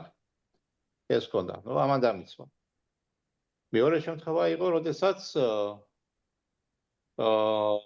აი რა სახელთან ფუტკართან მუშაობა გიხდება, სახურავს ახტი რაღაც და თუნუქზე მაგალითად ის გაიჭრა, ასე ვთქვათ, რეზინის ხელთათმანი და იმ განაჭროსთან მოხდა, ასე ვთქვათ, ჭიანჭველჩავასთან კონტაქტი და თითის, ასე ვთქვათ, დამეწვა, ასე ვთქვათ. თუმცა ეს ზედაპირული დამწყრობა იყო. გაგაცინებთ კიდევ, ასე ვთქვათ, ერთხელ ჭიანჭველჩავიან რეზინის ხელთათმანი რო არის, ქუდი მოხს, ასე ვთქვათ და ყურზე მოვიკიდე ხელი, ასე ვთქვათ.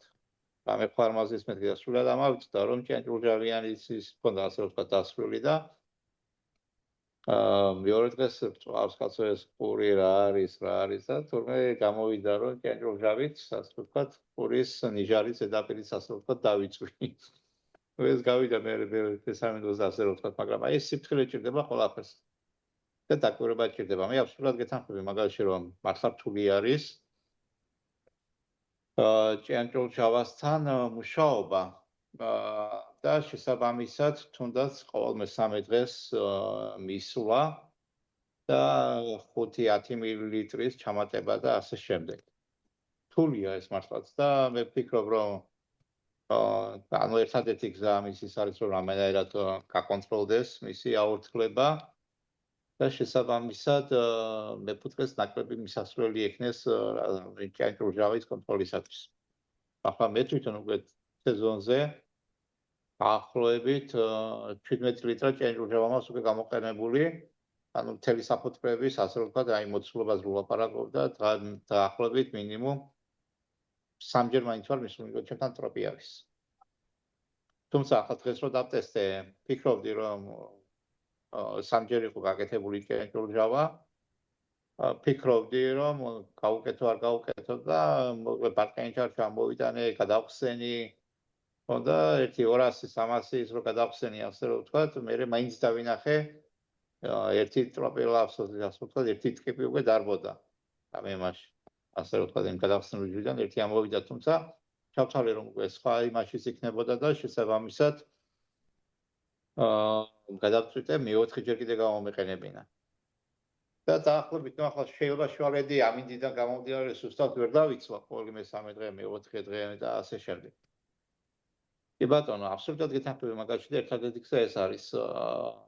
ამასთან ერთად კიდევ ვიტყვი, რომ ბატონი ემზარი და კიდევ არის სხვადასხვა თქვენი რეგიონიდან არის კახეთიდან, ბატონი დავითი, რომლებიც მუშაობდნენ პრეპარატი, კარგი პრეპარატი არის, სხვადასხვა, მაგრამ ძვირია. ღირებულებით, გამიგეთ? 14 ლარი, 10 ლარი და იქ როდესაც სამი წარმოება მეფუტკრეობაზე ფიქრობ, როცა სკების რაოდენობა გინდა გაზარდო, რთულია მის გადახდა თანაც ერთჯერადად, რომ გადაიხდი, არ გაქვს გარანტია რომ იმისა, რომ ისევ ტროფეოლავსოზის ტკიპი არ შემოვა რაღაცა გარკვეული პერიოდის განმავლობაში და 20 დღეში, 30 დღეში თავისუფლად შეუძლია ტროფეოლავსოზის ტკიპმა აღადგინოს ის პოპულაცია, მაგალითად, რაც საშიშია, უბრალოდ ფუტკრის ოჯახისათვის. ესე დავაფიქრებელია. მე მაქვს უფრო ახლა იგი ტექნიკური კითხვები ახლა შენთან დაკავშირებით. ანუ აი ეს ცელულოზა, სავარაუდოდ ეს მუხაო რაც არის საია პარკში განთავსებული. მეფუტკრეს არ მოუწევს ალბათ ჭიანჭველჟავის გახსნა, მისი ჩასხმა, შპრიცით და ასე შემდეგ. ეს იქნება მზა პრეპარატი. მეფუტკრეს მოუწევს მარტო ამ უჭრას ზედა მხარეს, ოთხკუთხედად ამ უჭრას და დადოს სხვა არაფერი. ანუ ვეცადე რომ მაქსიმალურად ნაკლები შეხება ქონოდა რა. მე იმაზეც ვფიქრობ, რომ შეიძლება ესეთი ფხრიწებიანი პაკეტი გავაკეთო, რომ მარტივად გადაფხრიწოს ესე და მოათავსოს. რამდენად გამომივაჯერ არ ვიცი, მაგრამ ეს ბევრად გაამარტივებს მის მუშაობას და ყოველ შემთხვევაში ჟავასთან შეხება არანაირად მეფუტკრეს არ იქნება, რომ თავისითვე ამ უჭრას პრობლემა არ იქნება არანაირი. უბრალოდ ხელთათ მას ჩაიცმევს და რესპირატორს მაინც დამატებით გაიკეთებს, რომ სუნი არ ჩაისუნთქოს თქვათ იმ მომენტში ამ უჭრის პროცესში. კი ბატონო, და შენ ამბობ, რომ ეს არის 70%-იანი ჭიანჭველჟავა. დიახ, დიახ. დაახლოებით რა რაოდენობის, ანუ თუ საიდუმლოდ არის, რა თქმა უნდა, ეს უკვე ასე რომ ვთქვათ,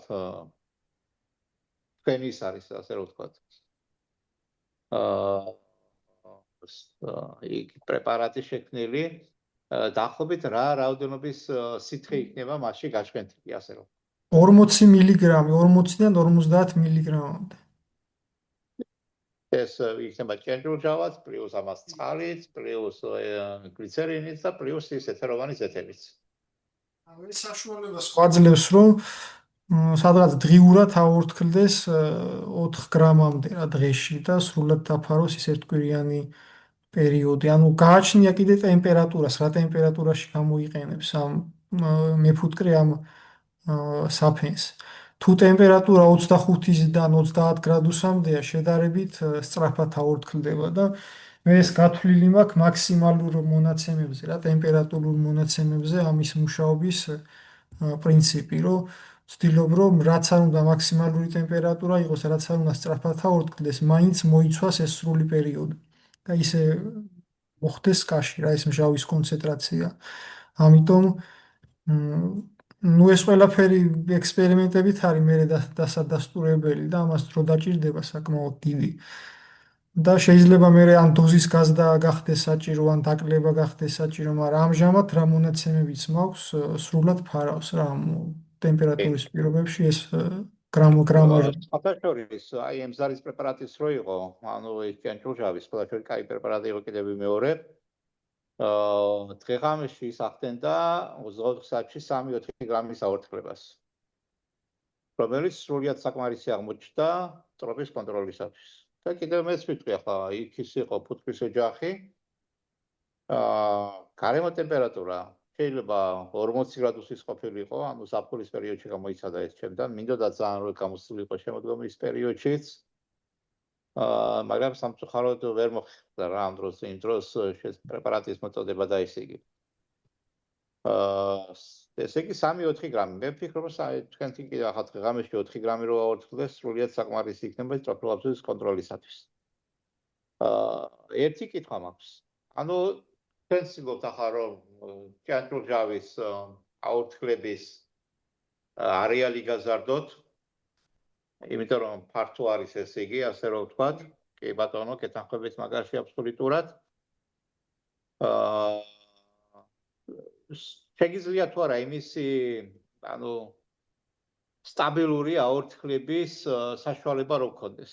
ანუ დღეში მაგალითად 4 გრამი, მაგალითად შეიძლება პირველ დღეს 5 გრამი აორთქლდეს, ან 6 გრამი, მერე შემდეგ დღეებში კლება დაიწყოს და ასე შემდეგ. როგორც წესი, უფრო მეტი იქნება აორთქლება. რა პაკეტის გახსნიდან პირველი 24 საათის განმავლობაში შეიძლება 6 გრამიც გამოყოს, შეიძლება 7-იც. მაგრამ რაც შემდგომ დღეებში შედარებით კლებულობს ამის აორთქლების მაჩვენებელი.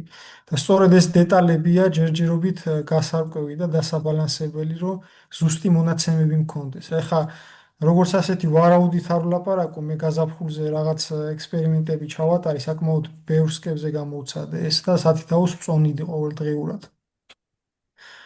და ოჯახის სიძლიერეც განსხვავებულ მონაცემებს გვაძლევს აორთქლების რაოდენობასაც განსაზღვრავს, როგორად ძლიერია 6 ჩარჩოიანზე იმდენი ვერ ორთქლდება, როგორც 12-იანზე. და ასე ვთქვათ, ეს ძალიან დეტალებში უნდა ჩახვიდე, რომ ესეთი სტაბილური შედეგი ნახო და გაგიზიაროთ რა, იმიტომ რომ ჯერ არ მაქვს ის მონაცემები, რომ ზუსტი პასუხი გითხრათ ყველაფერზე, ასე ვთქვათ, დრო ჭირდება ამ ყველაფერს და ვეცდები, რომ წლის ბოლომდე უფრო მეტად ესეთი თემები დავაზუსტოთ და მე უფრო განვიხილოთ სწორად. ანუ შენი პრეპარატის ასე შენი ის იგი რაც აკავს ეს არის საშვები ტემპერატურა 28 გრადუს ცელსიუსი, გარემოს ტემპერატურა რა. დიახ. ჰაერისტენიანობა? ჰაერისტენიანობა, რაც სკაში თვითონ მიკროკლიმატი იქნება, ანუ არ უნდა იყოს, წყალი არ უნდა ჩადიოდეს სკაში, ტენიანი არ უნდა იყოს თვითონ სკაც, ან გაფუჭებული, რომ მაღალი რაც არ იქნება, უფრო უკეთესია რა, ძალიან მაღალი არ უნდა იყოს ტენიანობა თვითონ სკაში და ახლა გარე ჰაერისტენიანობა გარეთ როცა მაღალია ხოლმე თავისთავად სკაშიც მატულობს. და ვფიქრობ, რომ თლად კარგი არ იქნება რა, ესეთი ძალიან ტენიან ამინდში გამოყენება შეიძლება შედარებით იმდენი აორთქლება ვერ მოხდეს. ტენიანობის. მე ირაკლის ისიც ვნახე უყურე ვიდეოსაც ასე რომ ვთქვათ და ირაკლის იმაში ეწერა მე მგონი რომ ანუ ვარუაზე აგვისტოს თვეში ნუ ზაფხულის პერიოდში შედარებით ნაკლები ეფექტური იყო. და მერე შემოდგომაზე უფრო მისი ეფექტურობა გაიზარდა პრეპარატის და ეს გამომდინარე ტენიანობიდან, ანუ ზაფხულში შედარებით ნაკლები ტენიანობა იყო და შესაბამისად მერე შემოდგომაზე ტენიანობა გაიზარდა. უბრალოდ ახლა მე რაზე მინდა ახლა აქცენტი გავაკეთო.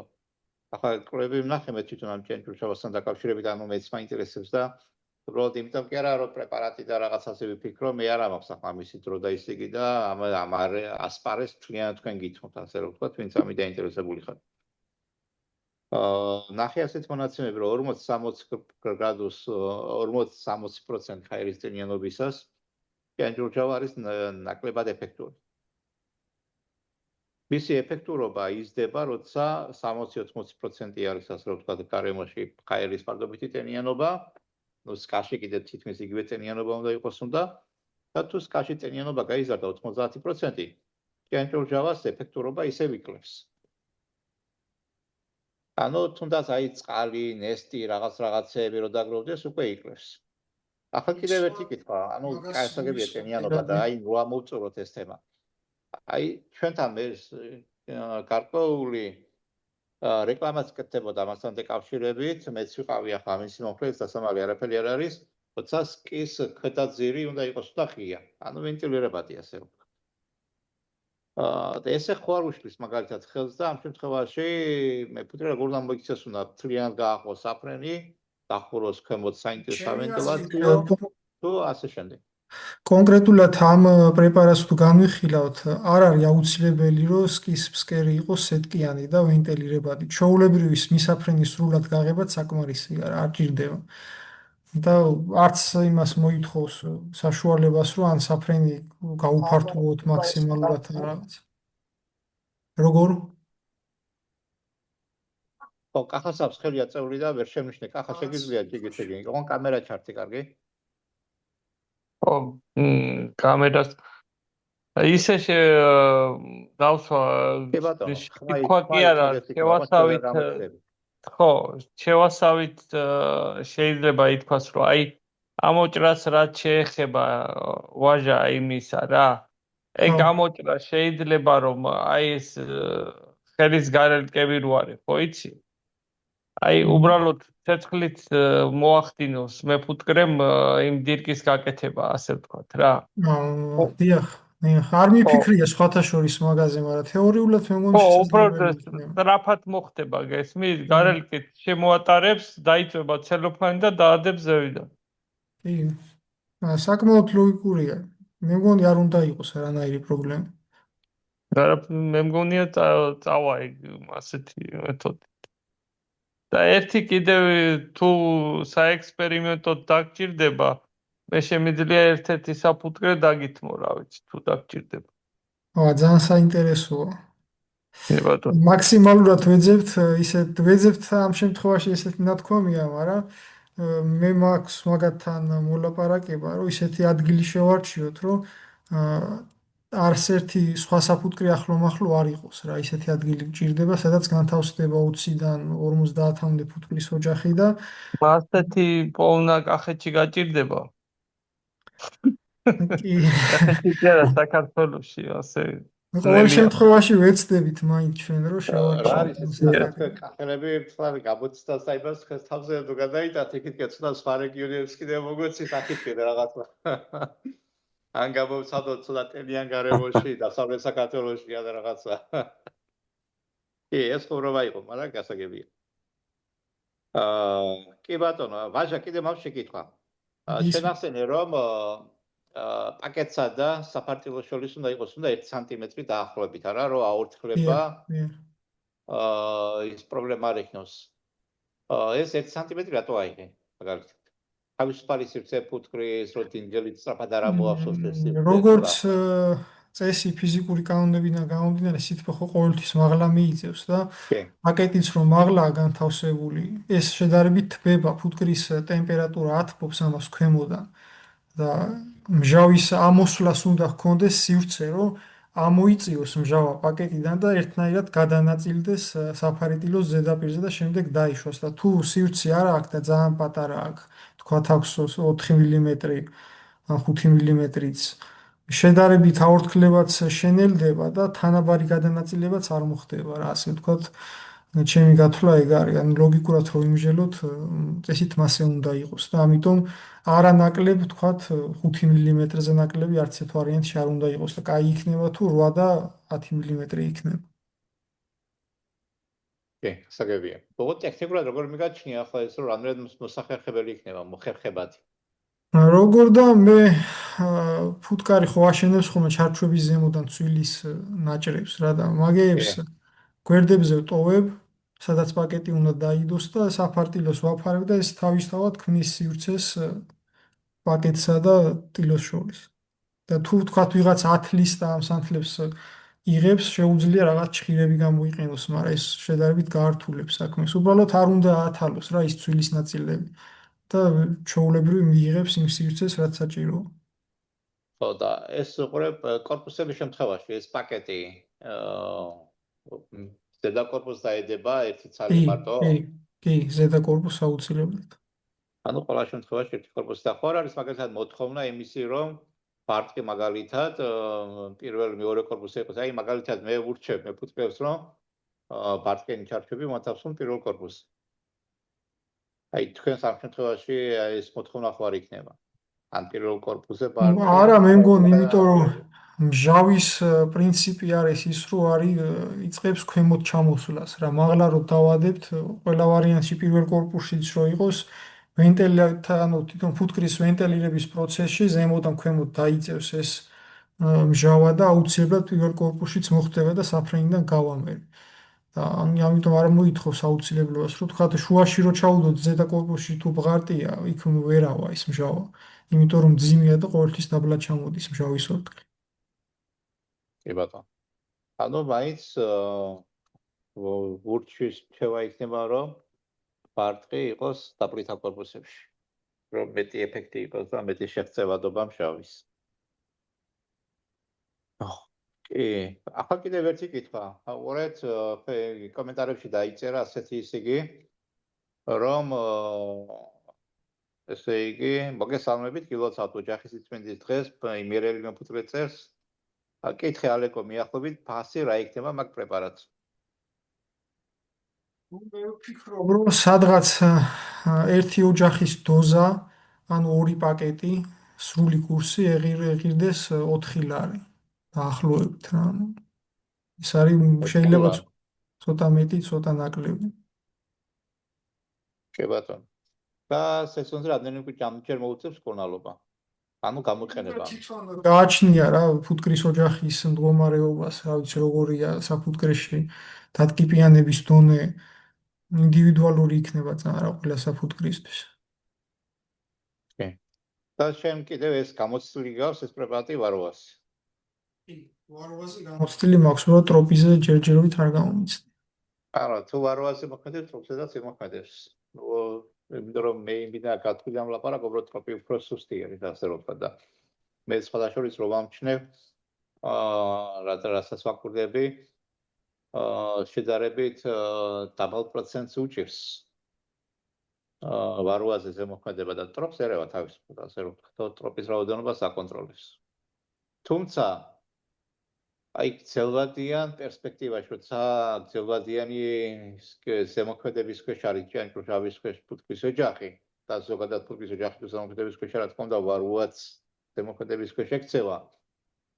იქ ფიქრობ რომ კვლევებია საჭირო დამატებით თუ რა ხდება ამ შემთხვევაში ვაროვას წინაშე, იმიტომ რომ მე წავაწყდი ერთ კვლევას, რომელიც მე გვემ თუ აფსები გასულ წელს დაიდო და აჩვენებს რომ 60 დღის განმავლობაში ამ პარაზიტების რაოდენობა თითქმის 0-ს მიუახლოვდა.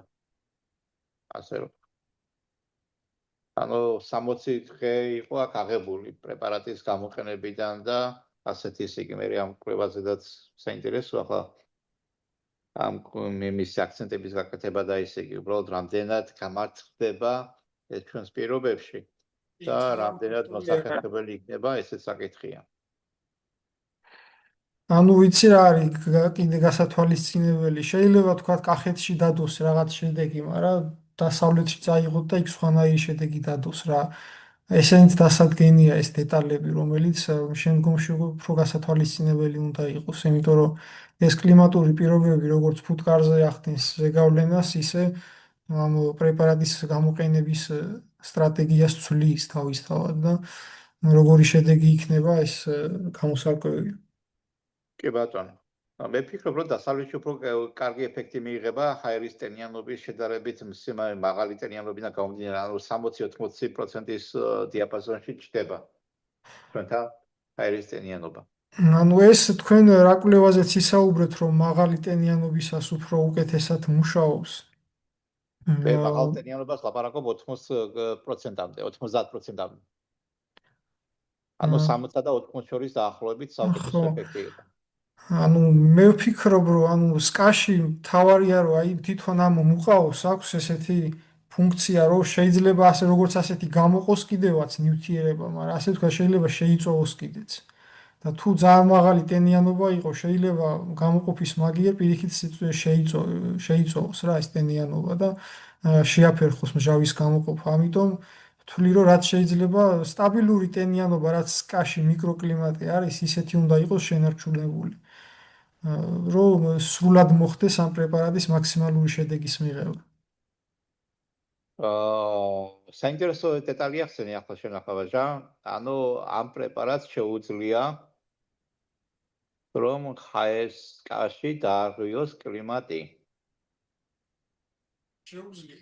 მაგალითად თუ ისეთ ანუ როდესაც ვაძლევთ თავისთავად ფუტკარი ვარდება სტრესში.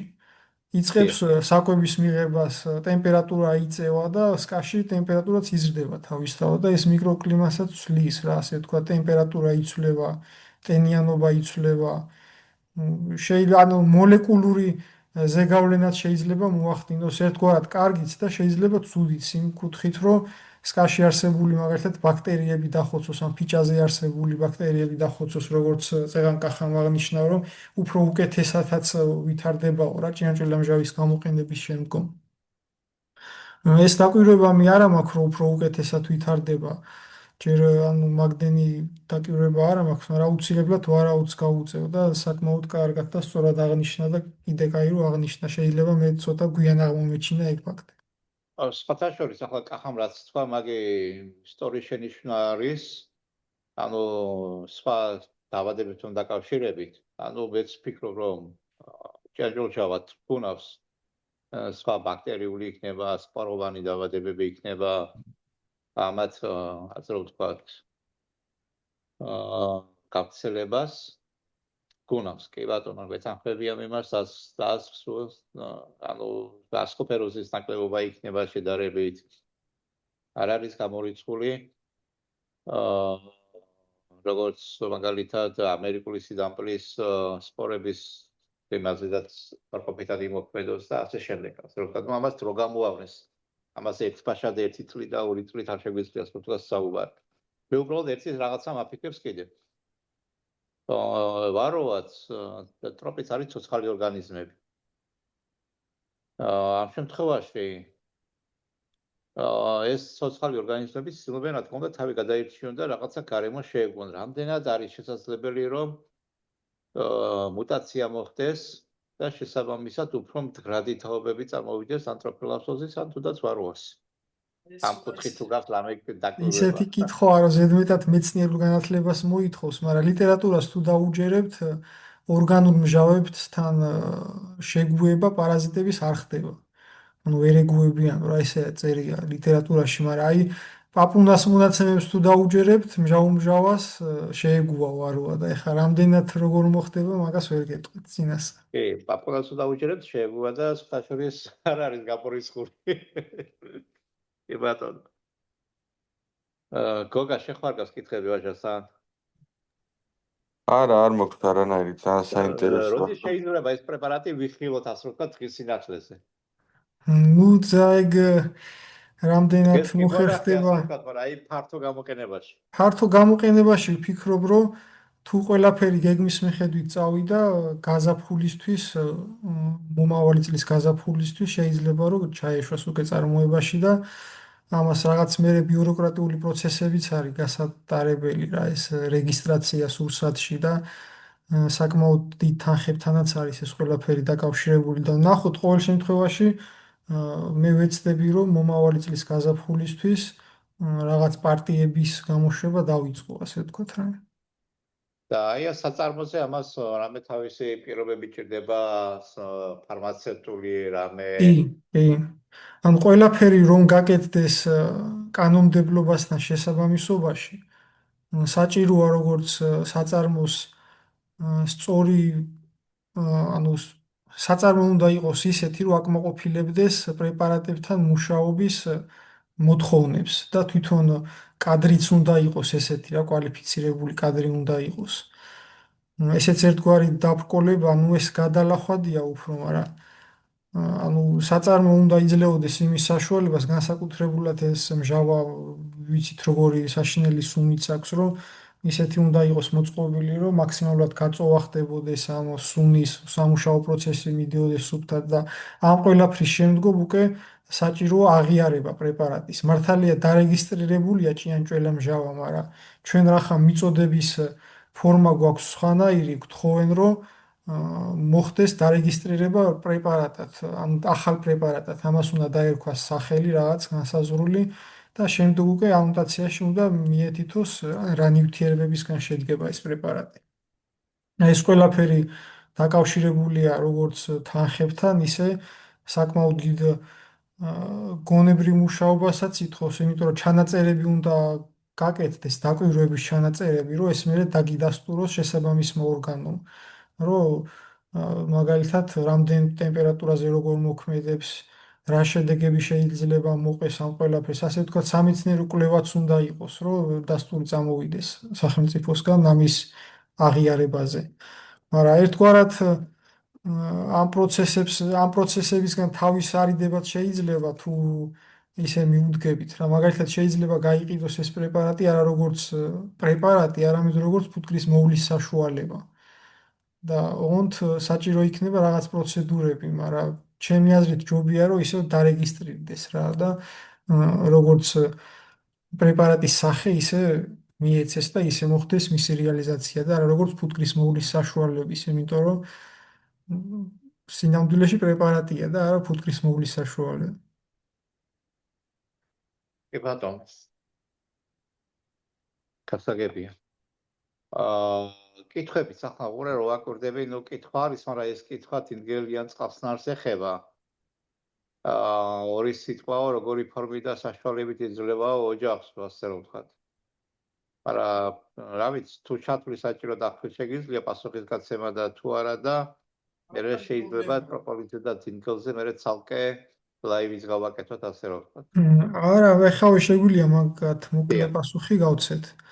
ანუ, როდესაც სამუშაო ხსნარი დგება, რომელითაც უნდა გაიჟღინთოს ეს მუყაოები, სამუშაო ხსნარის შეზავების პროცესში მოიცავს წყალსაც რა, რაღაც პროცენტული რაოდენობა არის წყალი. და ეს წყალი უბრალოდ უნდა იყოს დინდგელის წყალხსნარი, სხვა არაფერი. და მისი შეზავება გვაძლევს იმას, რომ ეს ეფექტი, შოკური ეფექტი, რაც აქვს მჟავას, შედარებით დაბლა ჩამოდის და ისე აღარ ღელავს ფუტკარი, ისეთ მდგომარეობაში არ ვარდება, რომელიც ბევრად საგანგაშოა და თვითონ მე ფუტკრისთვისაც რომ დაყნოსო, ისეთი სუნი აღარ აქვს რა, ისეთ ანუ დინდგელი თავისთავად ხო შეიცავს ბევრ ეთერზეთეულ ნივთიერებებს და მისი გახსნა უკვე მჟავასთან კონცენტრაცია თან მჟავა უფრო კარგად ხსნის და ყველა მოლეკულას ან თავისუფლებს და მცირე რაოდენობაც კი საკმაოდ კარგ შედეგს აძლევს განზავების, მაგრამ მაინც დიდი წარმოებისთვის ძალიან რთული იქნება დინდგელით მუშაობა რა. კი. მე გეთანხმები რომ გააძვირებს სხვადასხვა შორის. კი ბატონო. და ერთი რამე რა ხან დინგელზე ჩამოვარდა სიტყვა. მე უბრალოდ ერთი რაღაცა შევნიშნე. არ ვიცი ახლა კახა დამეთანხმება თუ არა, კახაც აქ არის, გოგა, აგერ თქვენ კიდე.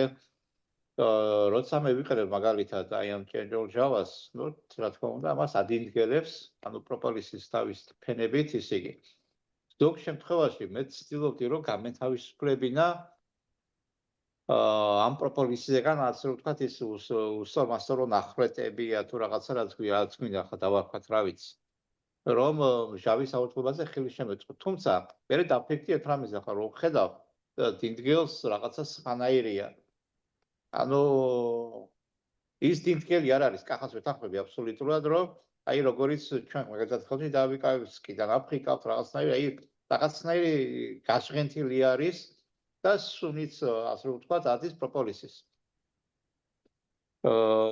უბრალოდ დაკვირვება უნდა ხამას ყველაფერს, ახლა სამსაც გავუკეთე ჭიანჭულ ჟავა და ისე იგი ვიფიქრე რომ მოდი ეს დავტოვებ მეთქი ამ იმას, ამ პროპოლისის იმას არ მოვაცლია ასე რომ ვთქვათ ფენას და იმას და შესაბამისად დავაკვირდები.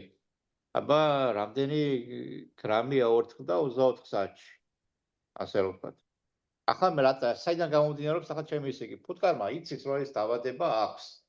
ეს პელაფსოზიც, ეს იცის რომ ვარუაც აქვს, ასე რომ ვთქვათ და შესაბამისად ცდილობს რომ თავი გადაირჩინოს, რა თქმა უნდა. იცის რომ ეს ჭიანჭულ ჟავაც ასე რომ ვთქვათ ჩემი აზრით, ახლა ჩემი ვარაუდი და ახლა ჩემი ისა სუბიექტური შეხედულება ყველაფერ ამაზე, იცის რომ ჭიანჭულ ჟავაც ამ ვარუაძე და იმაზე და ცუდად მოქმედებს. როგორც მასზე მოქმედებს ცუდად. ხვალცდილობს გააკონტროლოს აორთქლება. ისე რომ თავისთვის იყოს უსაფრთხო და შესაბამისად ვარუასზე და ტროპელაფსოზე იყოს დამთვრუნელი, ასე რომ.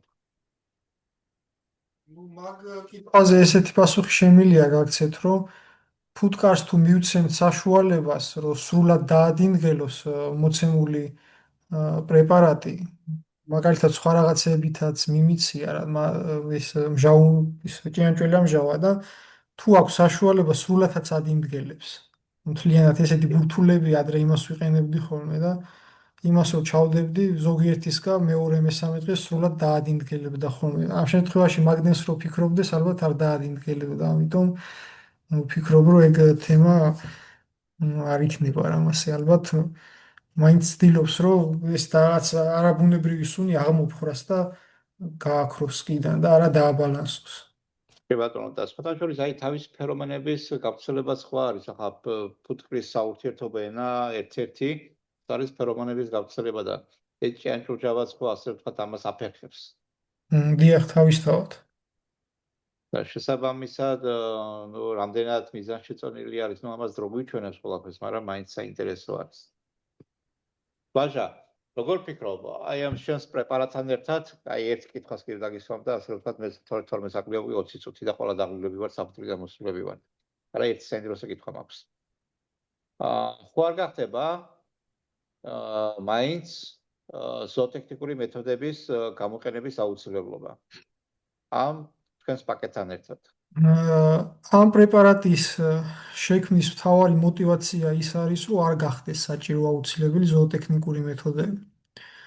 და თუ გახდება საჭირო, ესე იგი არ იმუშავა პროექტმა და აი ეს შედეგი ვერ დადო და ყოველ შემთხვევაში მე ვეცდები, რომ არ გახდეს საჭირო, მაგრამ შეიძლება ისეთი პერიოდი მოვიდეს, რომ მე მაინც გახდეს საჭირო რამოდენიმე წლის შემდეგ.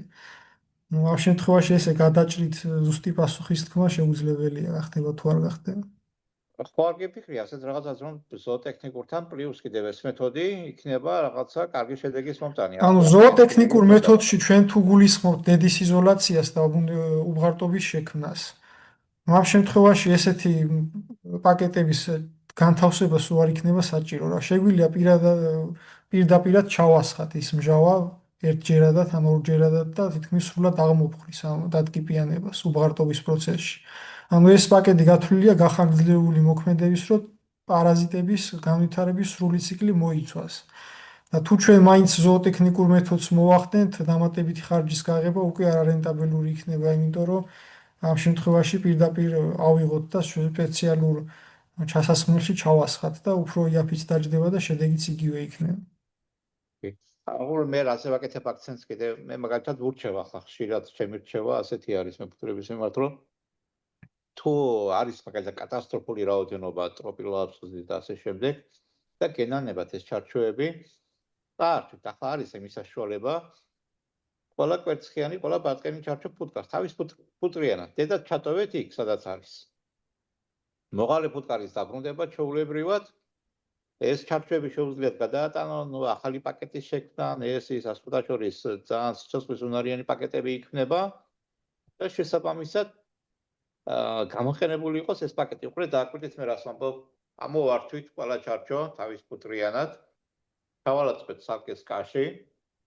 თუნდაც 10 ჩარჩო მაგალითად ან კახა შემთხვევაში მაგალითად 8 ჩარჩო, თავისი გამოსვლელი ბარტყი, თავისი კვერცხი, თავისი ყველა რა უდედოთ. და შესაბამისად მასზე გავათავსეთ ეს პაკეტი.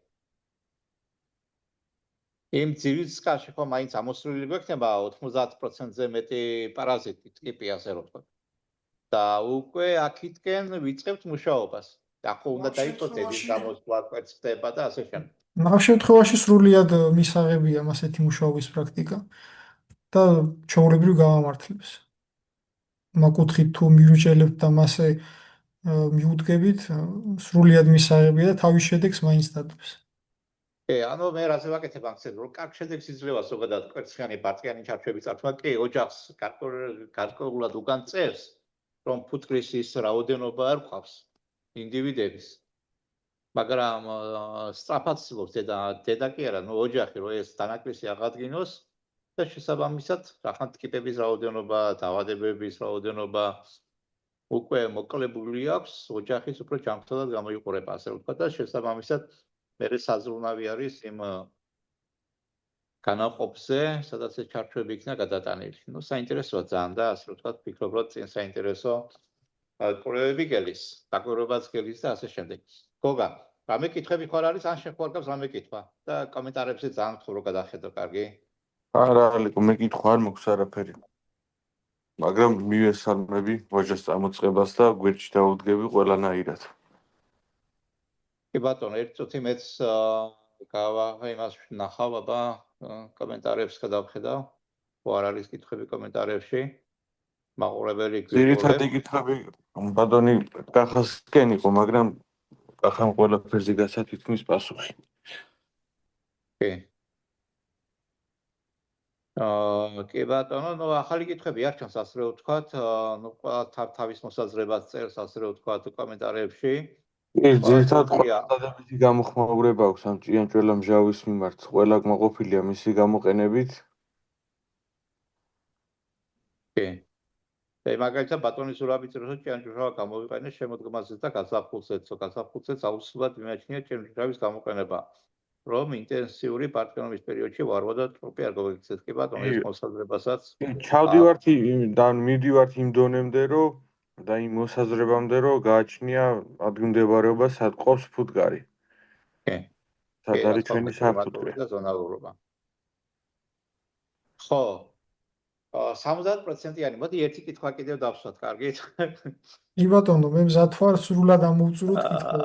როცა მე 70%-იანი ჭიანჭველა გამოვიყენე, 20 მილიგრამი ერთ ოჯახზე, ოჯახის 60% დაგუპე. ანუ ბარტყიც დაზიანდა და ფუტკარიც დაზიანდა. 60% ოჯახის კეთს ბარტყი, კეთს ყველაფერი. და ძალიან გამიჭირდა მე ამ ოჯახის აღდგენა, ასე რომ. შესაბამისად 70%-იანზე შენ რატო გააკეთე აქცენტი? რატო გააკეთე მაგალითად 65-იანზე ან რაღაც ასეთი იმით? ანუ საიდან ეს 70%, საიდან მოიტანე? ანუ 65%, ანუ რაღაც ლიტერატურებს რო გავეცანი რა. ძალიან ბევრი იყენებს მაგალითად ევროპაში 65%-იანს, 60%-იანსაც იყენებენ, მაგრამ მოსაზრება იმის შესახებ, რომ ეს ნაკლებად ეფექტურია, არსებობს და ბევრი მეფუტკრე იძახის, რომ მაგალითად 60%-იანი ვარვაზე ძალიან დაბალ შედეგს დებს რა მუშაობის. და ამ შემთხვევაში რომ დამებალანსებინა და ეს არც 85-იანი ყოფილიყო და არც 60-იანი და არც 65-იანი ავიღე ნიშნული 70%. და შედეგიც, რა ვიცი, ტკიპაზე როცა შევაფასე და დაავადებულ ოჯახებს შავდე, შედეგიც ქონდა და ნახე რომ მუშაობს. და ამიტომ აღარ დამიბალანსებია, მაგრამ შეიძლება 75-იანზეც დატესტვა და 60-იანზეც, 65-იანზეც დატესტვა. მაგრამ ასე თქვა, შუა ნიშნულია 70% და მაგიტო ავიღე სხვა არაფრის გამო. კი ბატონო, გასაგებია. აი ბატონო ალიკო, ერთ საინტერესო კომენტარს გადავაწყდი, ადამიანი გვიყურებს ირლანდიიდან. რაც ცდილობს მოაგროვოს ინფორმაცია ტროპილერაფსოსთან დაკავშირებით, იმიტომ რომ ალბათ ირლანდიაში ჯერ ვერ მიაღწიეს რაღაცა ნიშნულს, რომ დააბალანსონ ტროპილერაფსოსთან ბრძოლა. და ვგთხოვს, რომ გაუზიაროთ ეს პატარა მოსაზრებები და ის გამოცდილებები, რასაც ჩვენ ვიყენებთ. მაგას მე პირაჩი დაუბრუნდეთ და მივწეროთ. კი. ზოგადად საქართველოს აკვირდებიან, ასე რომ ვთქვათ, ჩვენი კოლეგა მეფუტკრეებიც, ჩვენ როგორ მართავთ, როგორ ვერთვით, იმიტომ რომ მე თვითონ პირადად ურთიერთობები მაქვს როგორც აზერბაიჯანელ მეფუტკრეებთან, ასოციაციის წარმომადგენელთან, ასევე სომხეთის ანუ მეზობელებთან და არც მალავ მაგას რომ რუსების ვაკვირდებიან, რას როგორ ვაკეთებთ და ასე შემდეგ რა, ასე რომ ვთქვათ. ნუ ეს არის რა, ასე რომ ვთქვათ, ჩვენ ხონდა მე და ერეკლეს კიდევ ჩართვა ტროპილერაფსოსთან დაკავშირებით კანადელ მეფუტკრეებთან და მათაც გავუზიარეთ ის გამოცდილება, რაც ამ შემთხვევაში გაგვაჩნია. თუმცა, უყურეთ, მე ზოგჯერ მისაყდურებენ იმას, რომ ჩვენ რაღაცა არ გვაქვს მიდგომა, ერთიანი მიდგომა, ანუ რაღაცა გაიდლაინი ამაზე შექმნილი, როგორ ვებრძოლოთ ტროპილერაფსოსს და ასე შემდეგ და ასე შემდეგ. ზოგადად ჩვენ კი ვიძლევით რჩევებს, როგორ და რანაირად ვებრძოლოთ, მაგრამ ჯერ ჩვენ თვითონ არა ვართ ჩამოყალიბებული სრულიად. აი ეს ამ ლაივიდანაც ჩანს.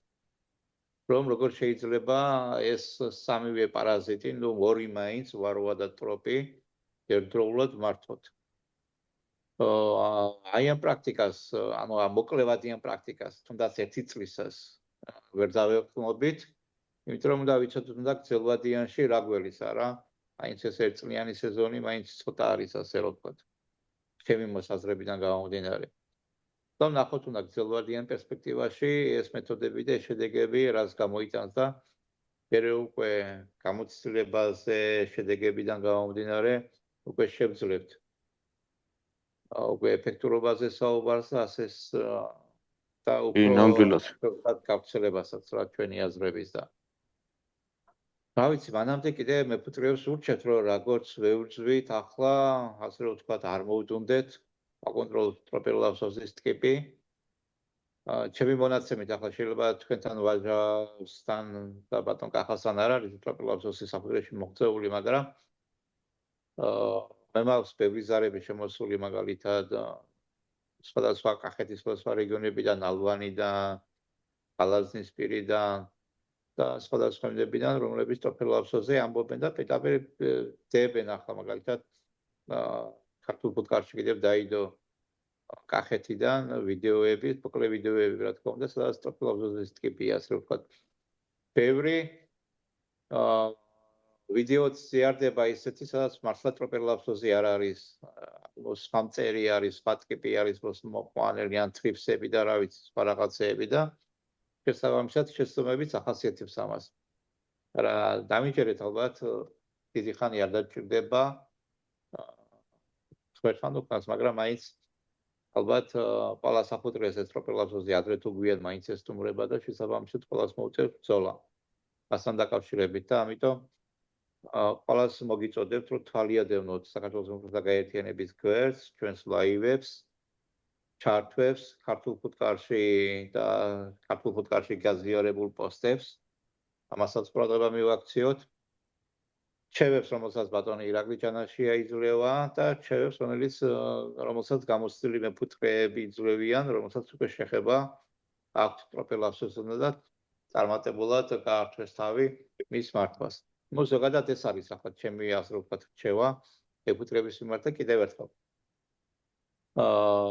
ყველას მინდა შეგახსენოთ რომ 20 მაისი ეს არის ფუტკრის მსოფლიო ფუტკრის დაცვის დღე და შესაბამისად 20 მაისს მეფუტკრეები განსაკუთრებით დასავლეთ საქართველოსთან ვცდილობთ შევიკრიბოთ მუხურში, ჩხოროწყუს მუნიციპალიტეტში, სადაც გვექნება სხვადასხვა საუბარი აქტუალურ თემებზე. სადაც ასევე თავის მოხსენებასაც გაკეთდება, ასე რომ ვთქვათ, კვლევითი ცენტრიც, საქართველოს სოფლის მეურნეობის ლაბორატორიაც მოგზაურდება თავისი წარმომადგენლობით, ჩვენს გაერთიანებასაც გვექნება ჩვენი სიგი და გვექნება საინტერესო თემებზე საუბარი და ასევე მოესიყვარულებით მეფუტკრეები ერთმანეთს და მიუხედავად იმისა, რომ აქტიური სეზონი არის, ვფიქრობ, რომ მეფუტკრეებმა, განსაკუთრებით დასავლეთ საქართველოსთან ეს ერთი დღე უნდა გამონახოთ უნდა. მე ასევე თხოვნა მექნება სხვა რეგიონებთანაც, ეს აჭარის რეგიონი არის, მაგალითად კახეთი არის, შიდა ქართლი, სამსე-ჯავახეთი, ქართლის რეგიონი, რომ მსგავსი რაღაცა პატარა შეკრებაც შეიძლება დაიდოს, ან ბოლოს პოსტი დაიდოს, ან პოსტერი დაიდოს, რომ ჩვენ საქართველოშიც ყველა რეგიონი, ასე რომ ვთქვათ, აღნიშნავს ამ ფუტკრის დაცვის დღეს. სულ ეს არის, ასე რომ ვთქვათ, მის თვალს მინდოდა.